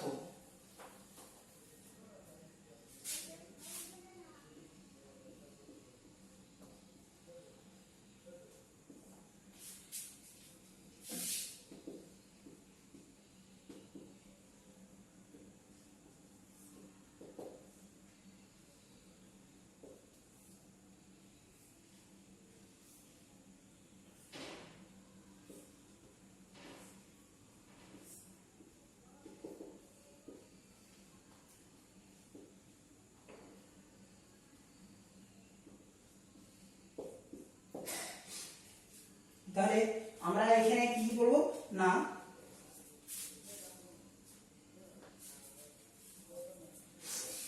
সারফেক্টেন্স।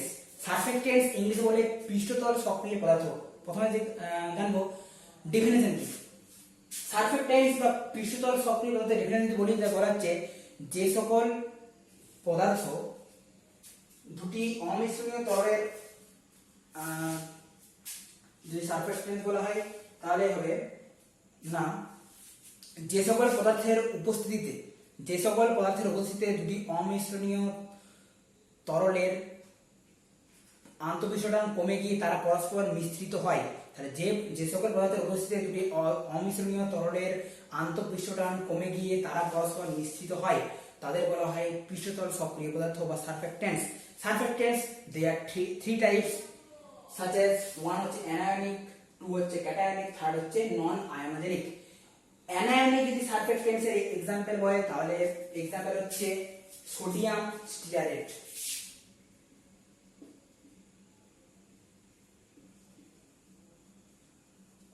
যেহেতু আমরা সোডিয়াম স্টিয়ারেটের সংকেত জানি বা কেমিক্যাল ফর্মুলা জানি তাই অ্যানায়নিক সারফেক্টেন্সের एग्जांपल হচ্ছে সোডিয়াম স্টিয়ারেট বা C17H35 COO Na। Cationic surfactants. Cationic সারফেক্টেন্সের উদাহরণ হচ্ছে সিটাইল ট্রাইমেথাইল অ্যামোনিয়াম ক্লোরাইড।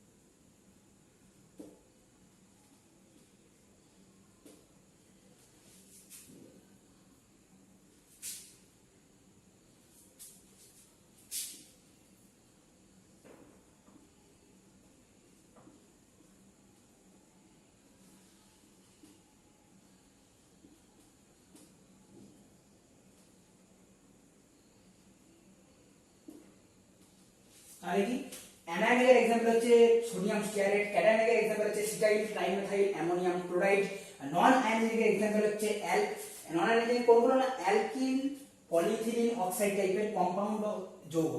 তাহলে সারফেক্টেন্সের থ্রি টাইপসের যে আমাদের ক্লাসিফিকেশন এবং যে एग्जांपल গুলো সেটা হলো তাহলে অ্যানায়নিক সারফেক্টেন্স হচ্ছে সেটা আমাদের সোডিয়াম স্টিয়ারেট বা পটাশিয়াম স্টিয়ারেট হতে পারে। ক্যাটায়নিক সারফেক্টেন্স হচ্ছে সিটাইল ট্রাইমেথাইল অ্যামোনিয়াম ক্লোরাইড। নন আয়োনিক সারফেক্টেন্সের एग्जांपल হচ্ছে আমাদের অ্যালকিল পলিইথিলিন অক্সাইড টাইপের যে কম্পাউন্ড বা যৌগগুলো আছে সেগুলো হচ্ছে নন আয়োনিকের एग्जांपल। এরপর আমাদের নেক্সট টপিক যেটা আছে যেটা হচ্ছে কলোয়েডের বিভিন্ন ধর্ম। ধর্ম মধ্যে কি কি আমরা পড়বে? আমরা এখানে পড়ব কলোয়েডের বর্ণ, অধিশোষণ ক্ষমতা, কলোয়েডের সংখ্যাগত ধর্ম বা ইংলিশে বলে কোয়ালিটেটিভ প্রপার্টি, তারপর যে কলোয়েডের টিন্ডেল ইফেক্ট এবং তার প্রয়োগ, ঝিল্লি বিশ্লেষণ, তার প্রয়োগ, ব্রাউনিয়ান মোশন এবং তার কারণ, ইলেকট্রোফোরেসিস বা তড়িৎচলন এবং প্রোটেক্টিভ কলোয়েড বা সংরক্ষক কলোয়েড বাংলাতে বলে। প্রথম পড়ব কলোয়েডের বর্ণ। কলোয়েডের বর্ণতে কি বলা হচ্ছে না একটি কলোয়েড মানে একটি কলোয়েড যেরকম তরঙ্গদৈর্ঘ্যে আলো বিচ্ছুরিত করবে কলোয়েডের বর্ণ সেরকম টাইপের হবে। মানে যদি এখন তাহলে কি আবার এটা বলা যায় যে একটি কলোয়েডের কোণার ব্যাস যত বৃদ্ধি পাবে তার দ্বারা শোষিত আলোর তরঙ্গদৈর্ঘ্য তত বৃদ্ধি পাবে এবং একটি কোলয়েড যত বৃহৎ তরঙ্গের বৃহৎ তরঙ্গ দৈর্ঘ্যের আলো যদি শোষিত করে, তাহলে তার দ্বারা বিচ্ছুরিত আলোর তরঙ্গ দৈর্ঘ্য হবে ক্ষুদ্র। অর্থাৎ কলয়েডের কোণার ব্যাস যদি বেশি হয় বা বৃহৎ হয়, তাহলে তার দ্বারা শোষিত আলোর তরঙ্গ দৈর্ঘ্য বৃহৎ হবে। তার ফলে সেই কলয়েডটি যে আলোটি বিচ্ছুরিত করবে তার তরঙ্গ দৈর্ঘ্য ক্ষুদ্র হবে। এখানে একটি কোশ্চেন আছে, যে এই কোশ্চেন হচ্ছে এইউ সল কোণার আকার কম হলে ইহা লাল বর্ণ, এইউ সল যেটা আছে মানে গোল্ড সল, এইউ সলের কোণার আকার যদি ক্ষুদ্র হয় তাহলে এর বর্ণ হয় লাল, কিন্তু যদি বৃহৎ হয় তাহলে এর বর্ণ নীল হয় কেন? এটা হচ্ছে কোশ্চেনটা। এক্সপ্লেনেশন কি দেবো না, এইউ সলের কোণার আকার যখন বৃহৎ, এইউ সলের কোণা এখন কি কনক্লুশন দেবো না, এইউ সলের কোণার আকার যখন ক্ষুদ্র, তখন সেটি ক্ষুদ্র তরঙ্গ দৈর্ঘ্যের আলো শোষণ করছে, ফলে তার দ্বারা বিচ্ছুরিত আলোর তরঙ্গ দৈর্ঘ্য বেশি হয়। এখন বৃহৎ তরঙ্গ দৈর্ঘ্য কার তরঙ্গ দৈর্ঘ্য বেশি না, লাল আলোর তরঙ্গ দৈর্ঘ্য সব দিয়ে বেশি। তাই এইউ সলের কোণার আকার যদি ক্ষুদ্র হয়, তাহলে সেটি বৃহৎ তরঙ্গ দৈর্ঘ্যের আলো বিচ্ছুরিত করবে এবং তার মানে কালার বা বর্ণ হয়ে যাবে লাল। এটা হচ্ছে কলয়েডের বর্ণ। একই রকম ভাবে এইউ সলের কোণার আকার যদি বৃহৎ হয়, তাহলে সেটি শোষণ করবে বৃহৎ তরঙ্গ দৈর্ঘ্যের আলো, এবং বৃহৎ তরঙ্গ দৈর্ঘ্যের আলো শোষণ করার দরুন সে যে আলো বিচ্ছুরিত করবে তার তরঙ্গ দৈর্ঘ্য হবে ক্ষুদ্র, অর্থাৎ সেটি নীল বর্ণের হয়ে যাবে। এটা হলো কোশ্চেন অ্যান্সারটি। এখানে ছিল কলয়েডের বর্ণ। এরপর যাচ্ছি কলয়েডের অধিশোষণ ক্ষমতা। আমরা জানি কোন একটি অধিশোষকের পৃষ্ঠতলের ক্ষেত্রফল যত বৃদ্ধি পায়, তার অধিশোষণ ক্ষমতা তত বৃদ্ধি পায়।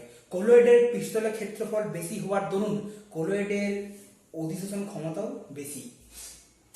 3 নম্বর, কলিগেটিভ প্রপার্টি বা বাংলায় বলে সংখ্যাগত ধর্ম। কলয়েডের সংখ্যাগত ধর্ম আমরা জানি যে সমপরিমাণ প্রকৃত দ্রবণে যে সংখ্যক কণা থাকে, সেই একই পরিমাণ কলয়েড দ্রবণে কণার সংখ্যা কম। এখন কলিগেটিভ প্রপার্টি বা সংখ্যাগত ধর্ম কখন কার বেশি হয় কার কম হয়? যে ক্ষেত্রে মোল সংখ্যা বা কণা সংখ্যা বেশি, তার সংখ্যাগত ধর্ম তত বেশি, এবং যার এক কথায় মোল সংখ্যা বা কণা সংখ্যা যত কম, তার কলিগেটিভ প্রপার্টি বা সংখ্যাগত ধর্ম তত কম। এখন আমরা কি বললাম যে সমপরিমাণ প্রকৃত দ্রবণের তুলনায় কলয়েডের কণার সংখ্যা কম, তাই কলয়েডের সংখ্যাগত ধর্ম প্রকৃত দ্রবণ অপেক্ষা কম।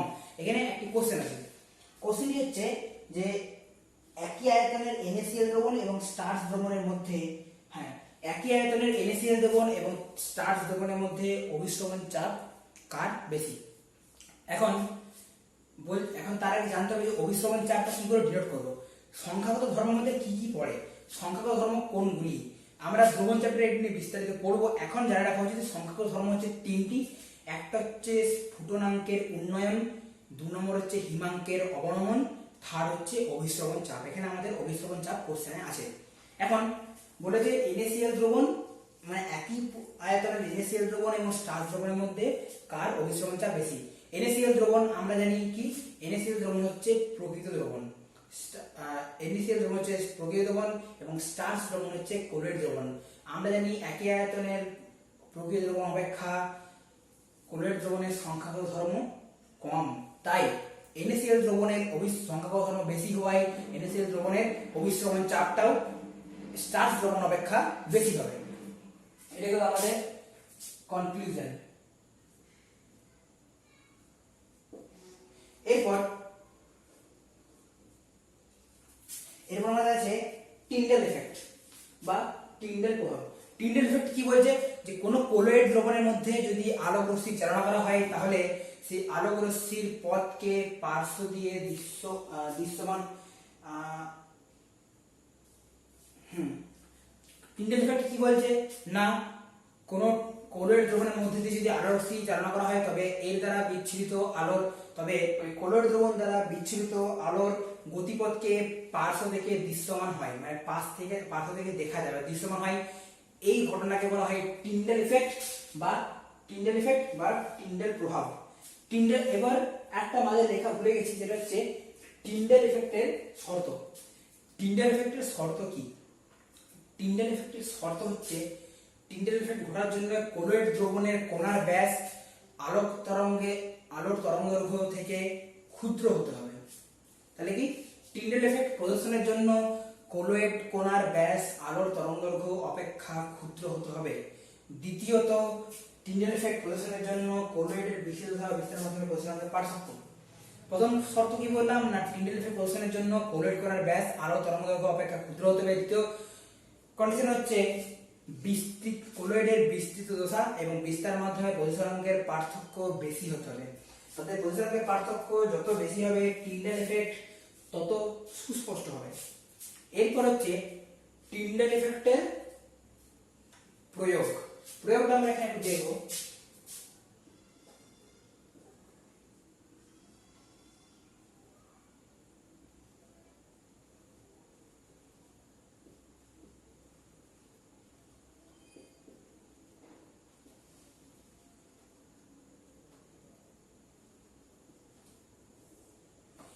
টিন্ডাল এফেক্টের এক নম্বর প্রয়োগ, সেটা মুখে বলে দিচ্ছি। টিন্ডাল এফেক্টের একটা প্রয়োগ হচ্ছে যে কি না, টিন্ডাল এফেক্ট দ্বারা আমরা কোনটা প্রকৃত দ্রবণ এবং কোনটা কোলয়েড দ্রবণ তার মধ্যে পার্থক্য করতে পারি বা চিহ্নিতকরণ করতে পারি। দু নম্বর যেটা টিন্ডাল এফেক্টের যেটা প্রয়োগ, সেটা হচ্ছে আমাদের কোথায় হয়, স্পর্শ পদ্ধতিতে।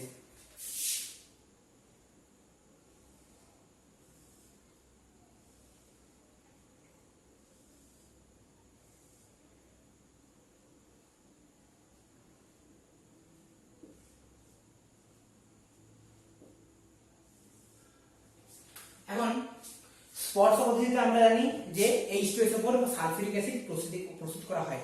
স্পর্শ পদ্ধতির একটা স্টেপে কি হয় না, SO2 এর সঙ্গে O2 বিক্রিয়া ঘটিয়ে SO3 তৈরি করা হয়, তার জন্য অনুঘটক ব্যবহৃত হয় V2O5। এখন একটা পাত্রে SO2 এবং O2 কে নেওয়া হলো, তাহলে আর দরকার আমাদের কি, V2O5।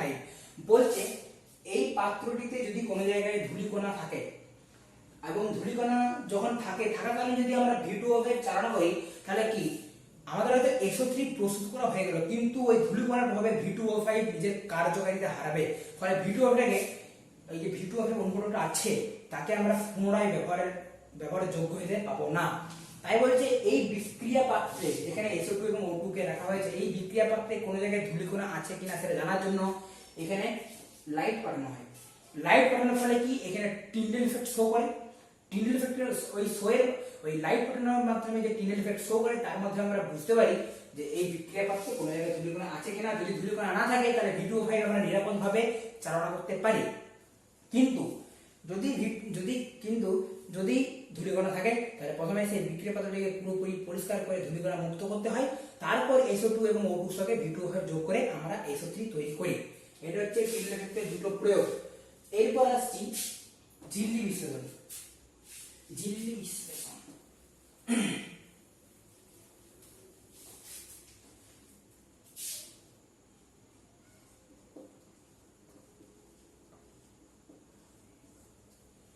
ঝিল্লি বিশ্লেষণ ইংলিশ টার্ম হচ্ছে ডায়ালাইসিস।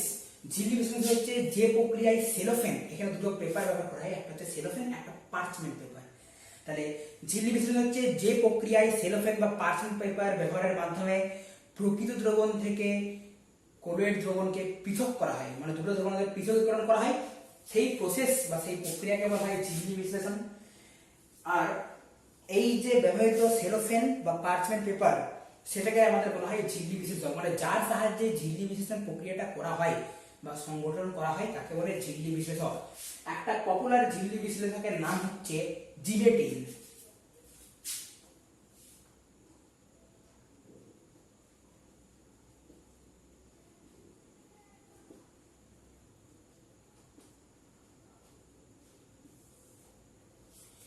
পপুলার ঝিল্লি বিশ্লেষকের নাম হচ্ছে জিলেটিন। এই জিলেটিনটা আমরা বিভিন্ন ক্ষেত্রে ইউজ করতে পারি। এরপর হচ্ছে প্রয়োগ। ঝিল্লি বিশ্লেষণের প্রয়োগ কি হবে না, ঝিল্লি বিশ্লেষণ প্রক্রিয়ার মাধ্যমে প্রকৃত দ্রবণ ও কোলয়েড দ্রবণকে পৃথক করতে পারি যদি তারা মিশে থাকে। দ্বিতীয় নম্বর প্রয়োগ হচ্ছে কোনো ব্যক্তির যদি কিডনি নষ্ট হয়ে যায় তাহলে সেক্ষেত্রে আর্টিফিশিয়াল কিডনি বা কৃত্রিম কিডনি হিসেবে আমরা হিমোডায়ালাইজার ইউজ করি, সেটা কিডনির কাজ করে।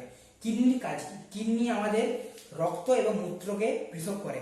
কেন পৃথক করে? মূত্র হচ্ছে প্রকৃত দ্রবণ, এই যেখানে রক্ত হচ্ছে কোলয়েড দ্রবণ, সেই কোলয়েড দ্রবণ প্রকৃত দ্রবণকে পৃথক করার জন্য আমাদের কিডনি আমাদের কাজ করে চলেছে ক্রমাগত। কিন্তু কারো যদি কিডনি নষ্ট হয়ে যায়, কোনো ব্যক্তি যদি কিডনি কোনো কারণে নষ্ট হয়ে গেল, তখন সেক্ষেত্রে ঝিল্লি বিশ্লেষক হিসেবে হিমোডায়ালাইজার ব্যবহার করা হয়।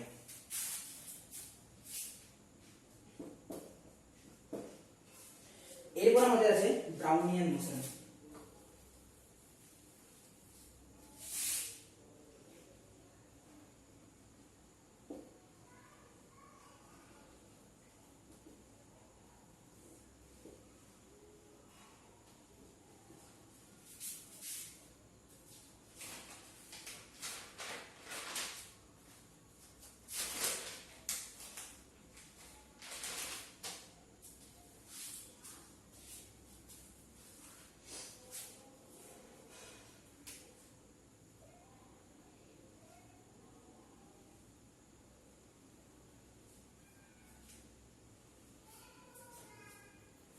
এখন ব্রাউনিয়ান মোশন আমরা যখন প্রকৃত দ্রবণ, কোলয়েড দ্রবণ এবং সাসপেনশন বা প্রলোভনের ক্ষেত্রে আমরা যখন তিনটের মধ্যে তুলনা করেছিলাম, তখন আমরা ব্রাউনিয়ান মোশন পড়েছিলাম যে Brownian motion only present in colloidal solution. Definitely কি বলবো, যে কোনো কোলয়েড দ্রবণে বিস্তার মাধ্যমে বিস্তৃত তুষার কণাগুলি যে এলোমেলো বিরামহীন এবং স্বতঃস্ফূর্ত গতিতে বিচরণশীল, তাকে বলা হয় ব্রাউনিয়ান মোশন বা ব্রাউনীয় গতি। তাহলে ব্রাউনিয়ান মোশনটা কিরকম টাইপের? এটা এলোমেলো গতি, মানে এটা কোনো নির্দিষ্ট অভিমুখ নেই যে একটা নির্দিষ্ট অভিমুখ ঘুরবে, তার কোনো মানে নেই, তাহলে এলোমেলো। দ্বিতীয় হচ্ছে স্বতঃস্ফূর্ত, অর্থাৎ এই নিজেই গতি অর্জন করেছে, স্বতঃস্ফূর্ত এবং বিরামহীন, মানে যার কোনো বিরাম নেই, মানে শেষ নেই। মানে একটি সলিউশন যতক্ষণ পর্যন্ত কোলয়েড অবস্থায় আছে, ততক্ষণ পর্যন্ত এই ব্রাউনীয় গতিটা বিস্তৃত তুষার কণাগুলির মধ্যে বর্তমান। এখন এই ব্রাউনিয়ান মোশন কজ, এই ব্রাউনিয়ান মোশনের আমরা লিখেছি কি কজ। ব্রাউনিয়ান মোশনের কজ বা কারণটা কি?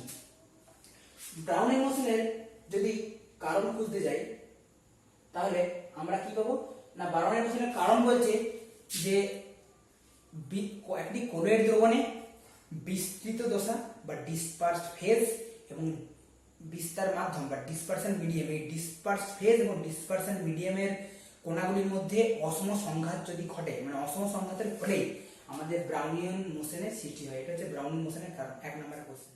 তাহলে আমাদের ব্রাউনিয়ান মোশন এবং তার কারণের ডিসকাশনটা গেল। এরপর আমরা একটা টপিক আসছি, সেটা হচ্ছে ইলেকট্রোফোরেসিস বা বাংলায় বলে তড়িৎচলন। ইলেকট্রোফোরেসিস বা তড়িৎচলন ডেফিনেশন যদি বলি কি হবে না, কোলয়েডের কণাগুলি এক নির্দিষ্ট কোনো আধানে যদি আহিত হয় কি করে আহিত হবে না, তড়িৎদ্বার বিভব প্রয়োগ করলে কোলয়েডের কণাগুলি হয় ক্যাথোড না হয় অ্যানোড, যে কোনো একটি তড়িৎদ্বারের দিকে গমন হয়।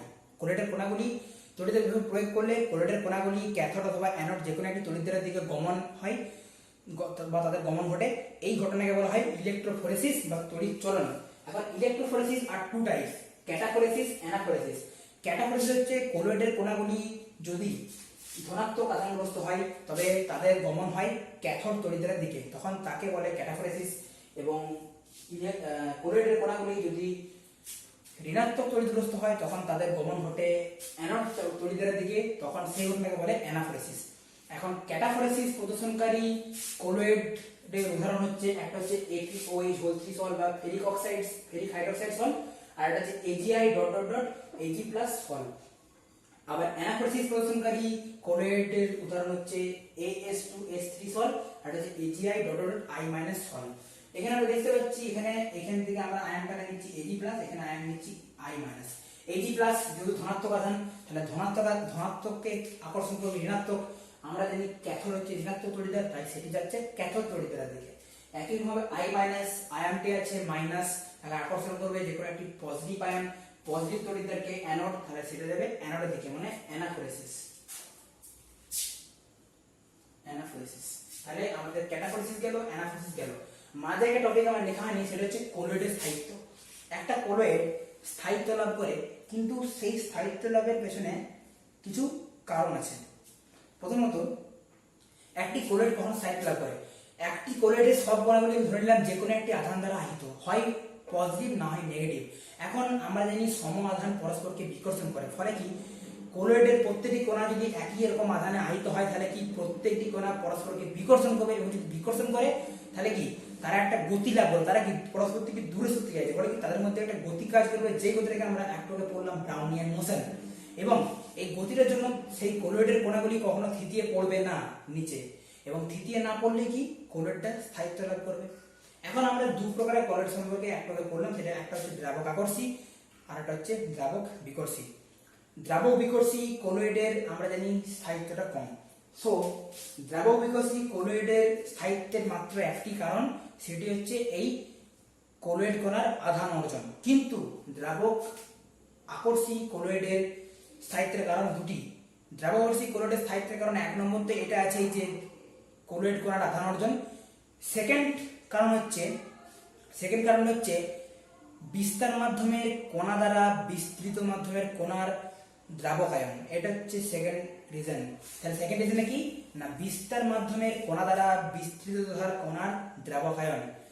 এই কারণে দ্রাবক আকর্ষী কোলয়েডের স্থায়িত্ব সর্বদাই দ্রাবক বিকর্ষী কোলয়েড অপেক্ষা বেশি হয়। কেন না, দ্রাবক বিকর্ষী কোলয়েডের স্থায়িত্বের পেছনে মাত্র একটি রিজন কাজ করছে, সেটা হচ্ছে কোলয়েড কণার আধান অর্জন। কিন্তু দ্রাবক আকর্ষী কোলয়েডের স্থায়িত্বের পেছনে দুটো কারণ কাজ করছে, একটা হচ্ছে কোলয়েড কণার আধান অর্জন, সেকেন্ড কারণ হচ্ছে বিস্তার মাধ্যমের কণা দ্বারা বিস্তৃত দশার কণার দ্রাবকায়ন।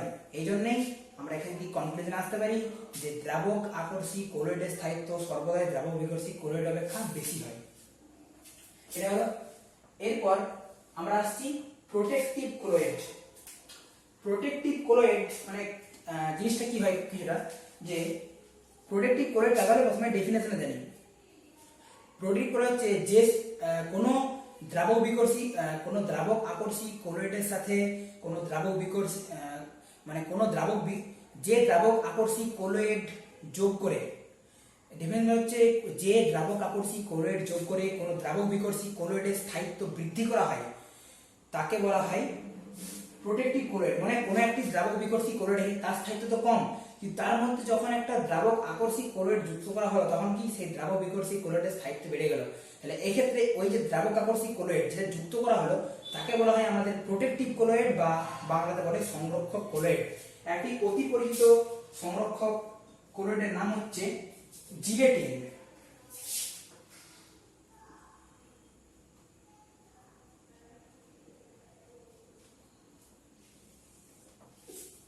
তাহলে একটা অতি পরিচিত সংরক্ষক কোলয়েডের নাম হচ্ছে আমাদের জিলেটিন।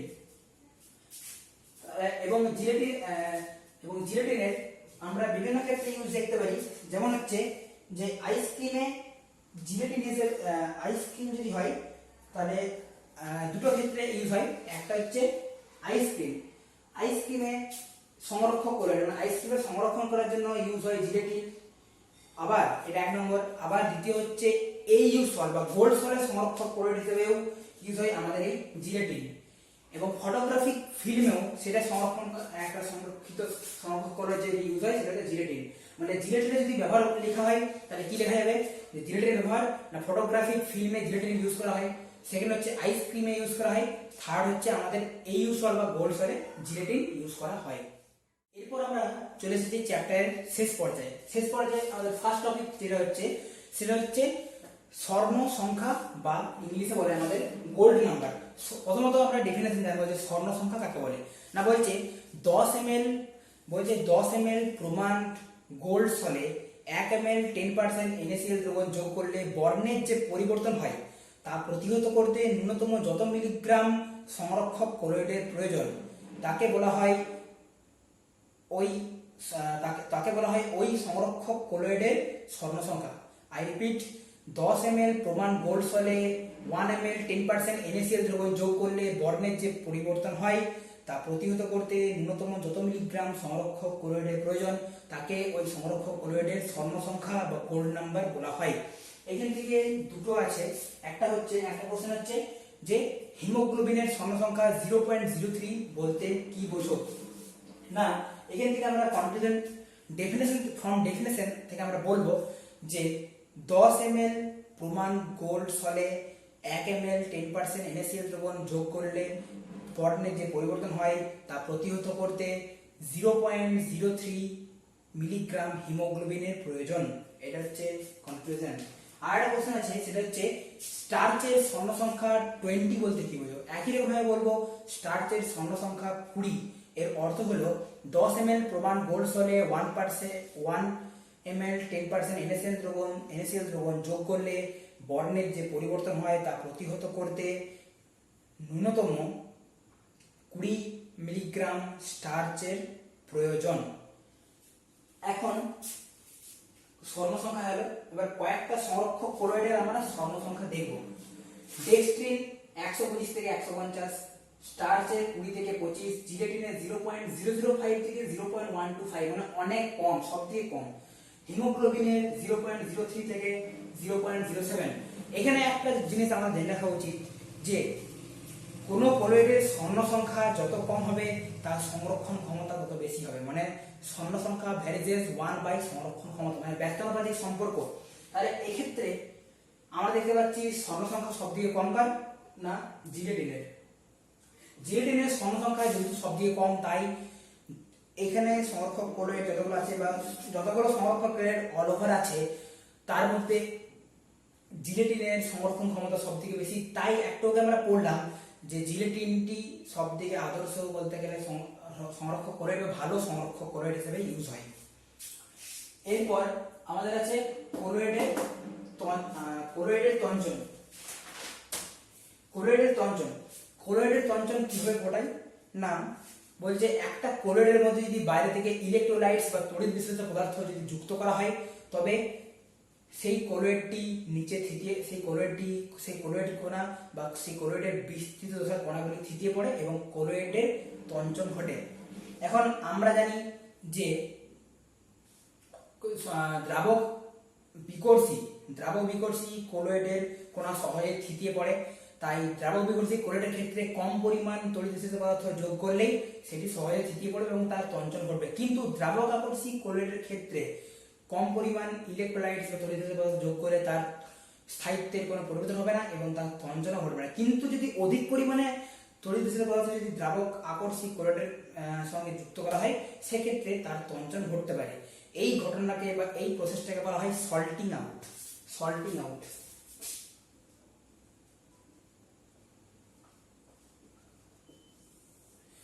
SALTING salting out. তাহলে এই প্রসেসটাকে বলা হচ্ছে সল্টিং আউট। এরপর স্বর্ণ সংখ্যা গেল, কোলয়েডের তঞ্চন গেল। এরপর আসছি কোলয়েডের তঞ্চন সংক্রান্ত সুলজে হাড্ডি, বিজ্ঞানী সুলজে হাড্ডি একটা নিয়ম বলেছিলেন। সুলজে হাড্ডির নিয়মে দুটো আমাদের সিদ্ধান্ত আছে। প্রথম সিদ্ধান্ত হচ্ছে কোনো একটা কোলয়েডের কোনো একটি কোলয়েডের তঞ্চন ঘটানোর জন্য কোলয়েডের বিস্তৃত দশার কণার যে আধান, তাহলে কোনো একটি কোলয়েডের তঞ্চন ঘটানোর জন্য কোলয়েডের বিস্তৃত দশার যে আধানগ্রস্ত তার বিপরীত আধানগ্রস্ত পদার্থকে কোলয়েডের সঙ্গে যুক্ত করতে হবে, তবেই তার তঞ্চন ঘটবে। এটা হচ্ছে প্রথম সিদ্ধান্ত, একটু ভেঙে বললাম। সেকেন্ড সিদ্ধান্ত হচ্ছে বাইরে থেকে যে পদার্থ, মানে কোলয়েডের মধ্যে বাইরে থেকে যে পদার্থটা যুক্ত করা হচ্ছে তার তঞ্চন ঘটানোর জন্য সেই বাইরে থেকে যুক্ত করা পদার্থটার আধানের পরিমাণ যত বেশি হবে তার সংরক্ষণ করার প্রবণতা বা সংরক্ষণ করার ক্ষমতা তত বেশি হবে। অর্থাৎ যদি কোলয়েডটা যদি ঋণাত্মক আধানগ্রস্ত হয় তবে সেক্ষেত্রে এমন একটি পদার্থ যুক্ত করতে হবে যেখানে ধনাত্মক আধানগ্রস্ত আয়ন আছে। আবার কোলয়েডটি যদি ধনাত্মক আধানগ্রস্ত হয় তখন সেক্ষেত্রে ঋণাত্মক আধানগ্রস্ত আয়ন বা ঋণাত্মক আয়নকে বা অ্যানায়নকে যুক্ত করতে হবে। এখন ক্যাটায়ন অনেক রকম, ক্যাটায়ন বিভিন্ন চার্জের হয়, অ্যানায়ন বিভিন্ন চার্জের হয়। এবং আমরা কি সুলজে হাড্ডির সেকেন্ড নিয়ম কি বলেছে না, ক্যাটায়নের চার্জ বা ক্যাটায়নের আধান যত বৃদ্ধি পাবে তার সংরক্ষণ ক্ষমতা তত বৃদ্ধি পাবে। এখানে আমরা ক্যাটায়ন এবং অ্যানায়নের একটা চার্জের ক্রম করেছি। ক্যাটায়ন এখানে প্রথমে অ্যানায়নের চার্জের ক্রম প্রথমে FeCH6 4 তারপর PO4 3 তারপর SO4 2 তারপর Cl-। and ক্যাটায়নের ক্ষেত্রে দেখছি Al3+ greater than Mg2+ greater than Na+। এখানে অ্যানায়নের ক্ষেত্রে প্রথমটা চার্জ হচ্ছে 4, তারপর 3, তারপর 2, তারপর 1। তাহলে কোনো যদি একটা পজিটিভ সল থাকে বা যদি একটা পজিটিভ কোলয়েড থাকে, তখন সেক্ষেত্রে সব থেকে ভালো, তাহলে সেক্ষেত্রে সংরক্ষণ ক্ষমতা সব থেকে বেশি কার হবে? এ, তারপর তারপর PO4 3 তারপর SO4 2 তারপর Cl মাইনাস। আর যদি কোনো একটি নেগেটিভ সল থাকে, তখন সেক্ষেত্রে সংরক্ষণ ক্ষমতা সব থেকে বেশি কার হবে? না Al3+, তারপর Mg+, তারপর Na+। এটা গেল ফুলজার্ডির সেকেন্ড নিয়ম থেকে আমরা এই জিনিসটা পাই। এখন এখানে দুটো কোশ্চেন আছে। হচ্ছে যে বলেছে AH2S3 সলের তঞ্চনের জন্য NaCl এবং AlCl3 কোনটি অধিক কার্যকরী এবং কেন? বলেছে AH2S3 একটা সল আছে, সেই সলের তঞ্চনের জন্য NaCl এবং AlCl3 দুটোর মধ্যে কোনটা অধিক কার্যকরী এবং কেন?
তাহলে আমরা কি বলছি, পেনের কালিটা একটু হালকা আছে, একটু বলে দিচ্ছি। AH2S3 একটা সল আছে, বলেছে এইটির তঞ্চনের জন্য NaCl এবং AlCl3 এর মধ্যে কোনটি অধিক কার্যকরী এবং কেন? এখানে আমরা প্রথমে বলে দিই, AH2S3 হচ্ছে একটা নেগেটিভ সল্ট। এখন আমরা জানি নেগেটিভ সলের যদি তঞ্চন ঘটাতে হয়, তাহলে আমাদের কি চাই? পজিটিভ আয়ন বা ক্যাটায়ন। NaCl থেকে আমরা ক্যাটায়ন পাই Na+, AlCl3 থেকে আমরা ক্যাটায়ন পাই Al3+।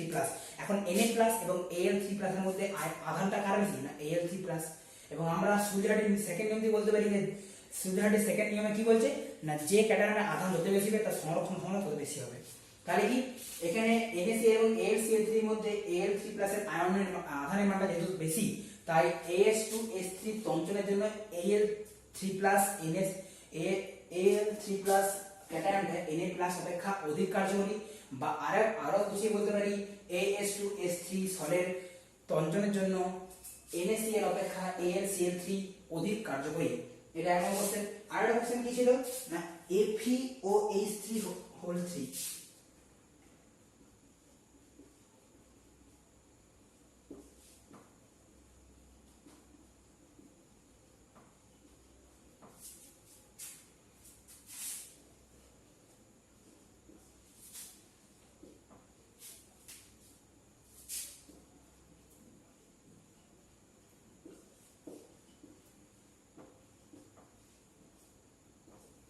তাহলে সেকেন্ড কেসে আমরা দেখছি যে FeOH3 অর্থাৎ ফেরিক হাইড্রোক্সাইডের একটা সল আছে, বলে যে ফেরিক হাইড্রোক্সাইড সলের এই তঞ্চনের জন্য NaCl এবং Na2SO4 এর মধ্যে কোনটি অধিক কার্যকরী এবং কেন? Same question. প্রথমে আমরা জানবো যে FeOH3 যে সলটা আছে সেটা হচ্ছে একটা পজিটিভ সল। সুইজারল্যান্ডের সেকেন্ড নিয়ম থেকে আমরা কি পড়েছি না, পজিটিভ সলের তঞ্চনের জন্য অলওয়েজ একটা নেগেটিভ চার্জ চাই, অর্থাৎ অ্যানায়ন চাই। এখন আমরা NaCl থেকে অ্যানায়ন পাচ্ছি Cl Na2SO4 থেকে আমরা অ্যানায়ন পাচ্ছি SO4 2-। এখন Cl- আর SO4 2 এর মধ্যে SO4 2- এর আধান বা চার্জ বেশি। সুইজারল্যান্ডের যে নিয়ম আছে তার সেকেন্ড পোরশন আমরা পড়েছি যে যদি আধান যার বেশি হবে তার সংরক্ষণ ক্ষমতা তত বেশি হবে। SO4 2- এর আধান যেহেতু বেশি, তাই SO4 2- এই সলটা তঞ্চন ঘটানোর জন্য অধিক কার্যকরী। তাই FeOH3 সলের তঞ্চনের জন্য NaCl অপেক্ষা Na2SO4 অধিক কার্যকরী। এটা হচ্ছে আমাদের অ্যান্সার। এই টাইপের প্রবলেমগুলো খুবই ইম্পর্টেন্ট। এগুলো সলভ করার জন্য একটা মেন প্রসেস হচ্ছে যে আমাদের ফার্স্ট কাজ কি, ফার্স্ট কাজ হচ্ছে যে সলটা তঞ্চন ঘটাতে বলেছে সেই সলটা পজিটিভ না নেগেটিভ আমাদের কিন্তু অবশ্যই জানতে হবে। তার জন্য আমরা বিভিন্ন রকম প্র্যাকটিস করবো, সেই প্র্যাকটিসের মধ্যে আছে, বাইরে থেকে সেরকম বেশি আসবে না, এক্সট্রা জানতে হবে। তাহলে কি যে সলটা তঞ্চন ঘটাতে বলেছে সেই সলটা প্রথমত আমাদের জানতে হবে যে সেই সলটা পজিটিভ সল না নেগেটিভ সল, সেটা যদি জানতে পারি তারপরে এগোবো আমরা। ওটা জানার পর আমরা যে দুটো পদার্থ দিয়েছি সেই দুটো পদার্থ থেকে আমরা তাদেরকে আয়নে ভাঙতে হবে, মানে ক্যাটায়ন এবং অ্যানায়নে। এরপর যদি নেগেটিভ সল হয় তখন আমরা ক্যাটায়নটা বিবেচনা করবো। এক্ষেত্রেও তো Cl মাইনাস আর Cl মাইনাস বেরোবে দুটো ক্ষেত্রে, কিন্তু আমরা ওটাকে লেখার দরকার নেই, কারণ আমাদের যেহেতু নেগেটিভ সল তাই আমরা তঞ্চনের জন্য কি চাই, ক্যাটায়ন চাই নেগেটিভ, তাহলে অ্যানায়নটার কোনো কাজ নেই এই ফার্স্ট কেসে। তাহলে কি যদি পজিটিভ সল হয় তাহলে আমরা শুধুমাত্র অ্যানায়ন গুলোকে বিবেচনা করবো, যেমন এইখানে অ্যানায়ন গুলোকে বিবেচনা করেছি কিন্তু ক্যাটায়নকে বিবেচনা করিনি। আর যদি নেগেটিভ সল হয় তখন ক্যাটায়ন গুলোকে বিবেচনা করবো, মানে আমার মেন হচ্ছে তঞ্চনটা ঘটাতে হবে, এটা হচ্ছে মেন প্রসেস। তাহলে আমাদের একটা চ্যাপ্টার সেটা হচ্ছে সারফেস কেমিস্ট্রি, এটা শেষ হলো। এরপরে আমরা আরো কিছু ডিসকাশনে যাব। এখন আজকের জন্য এইটুকুই, আর চ্যাপ্টার আমাদের কমপ্লিট।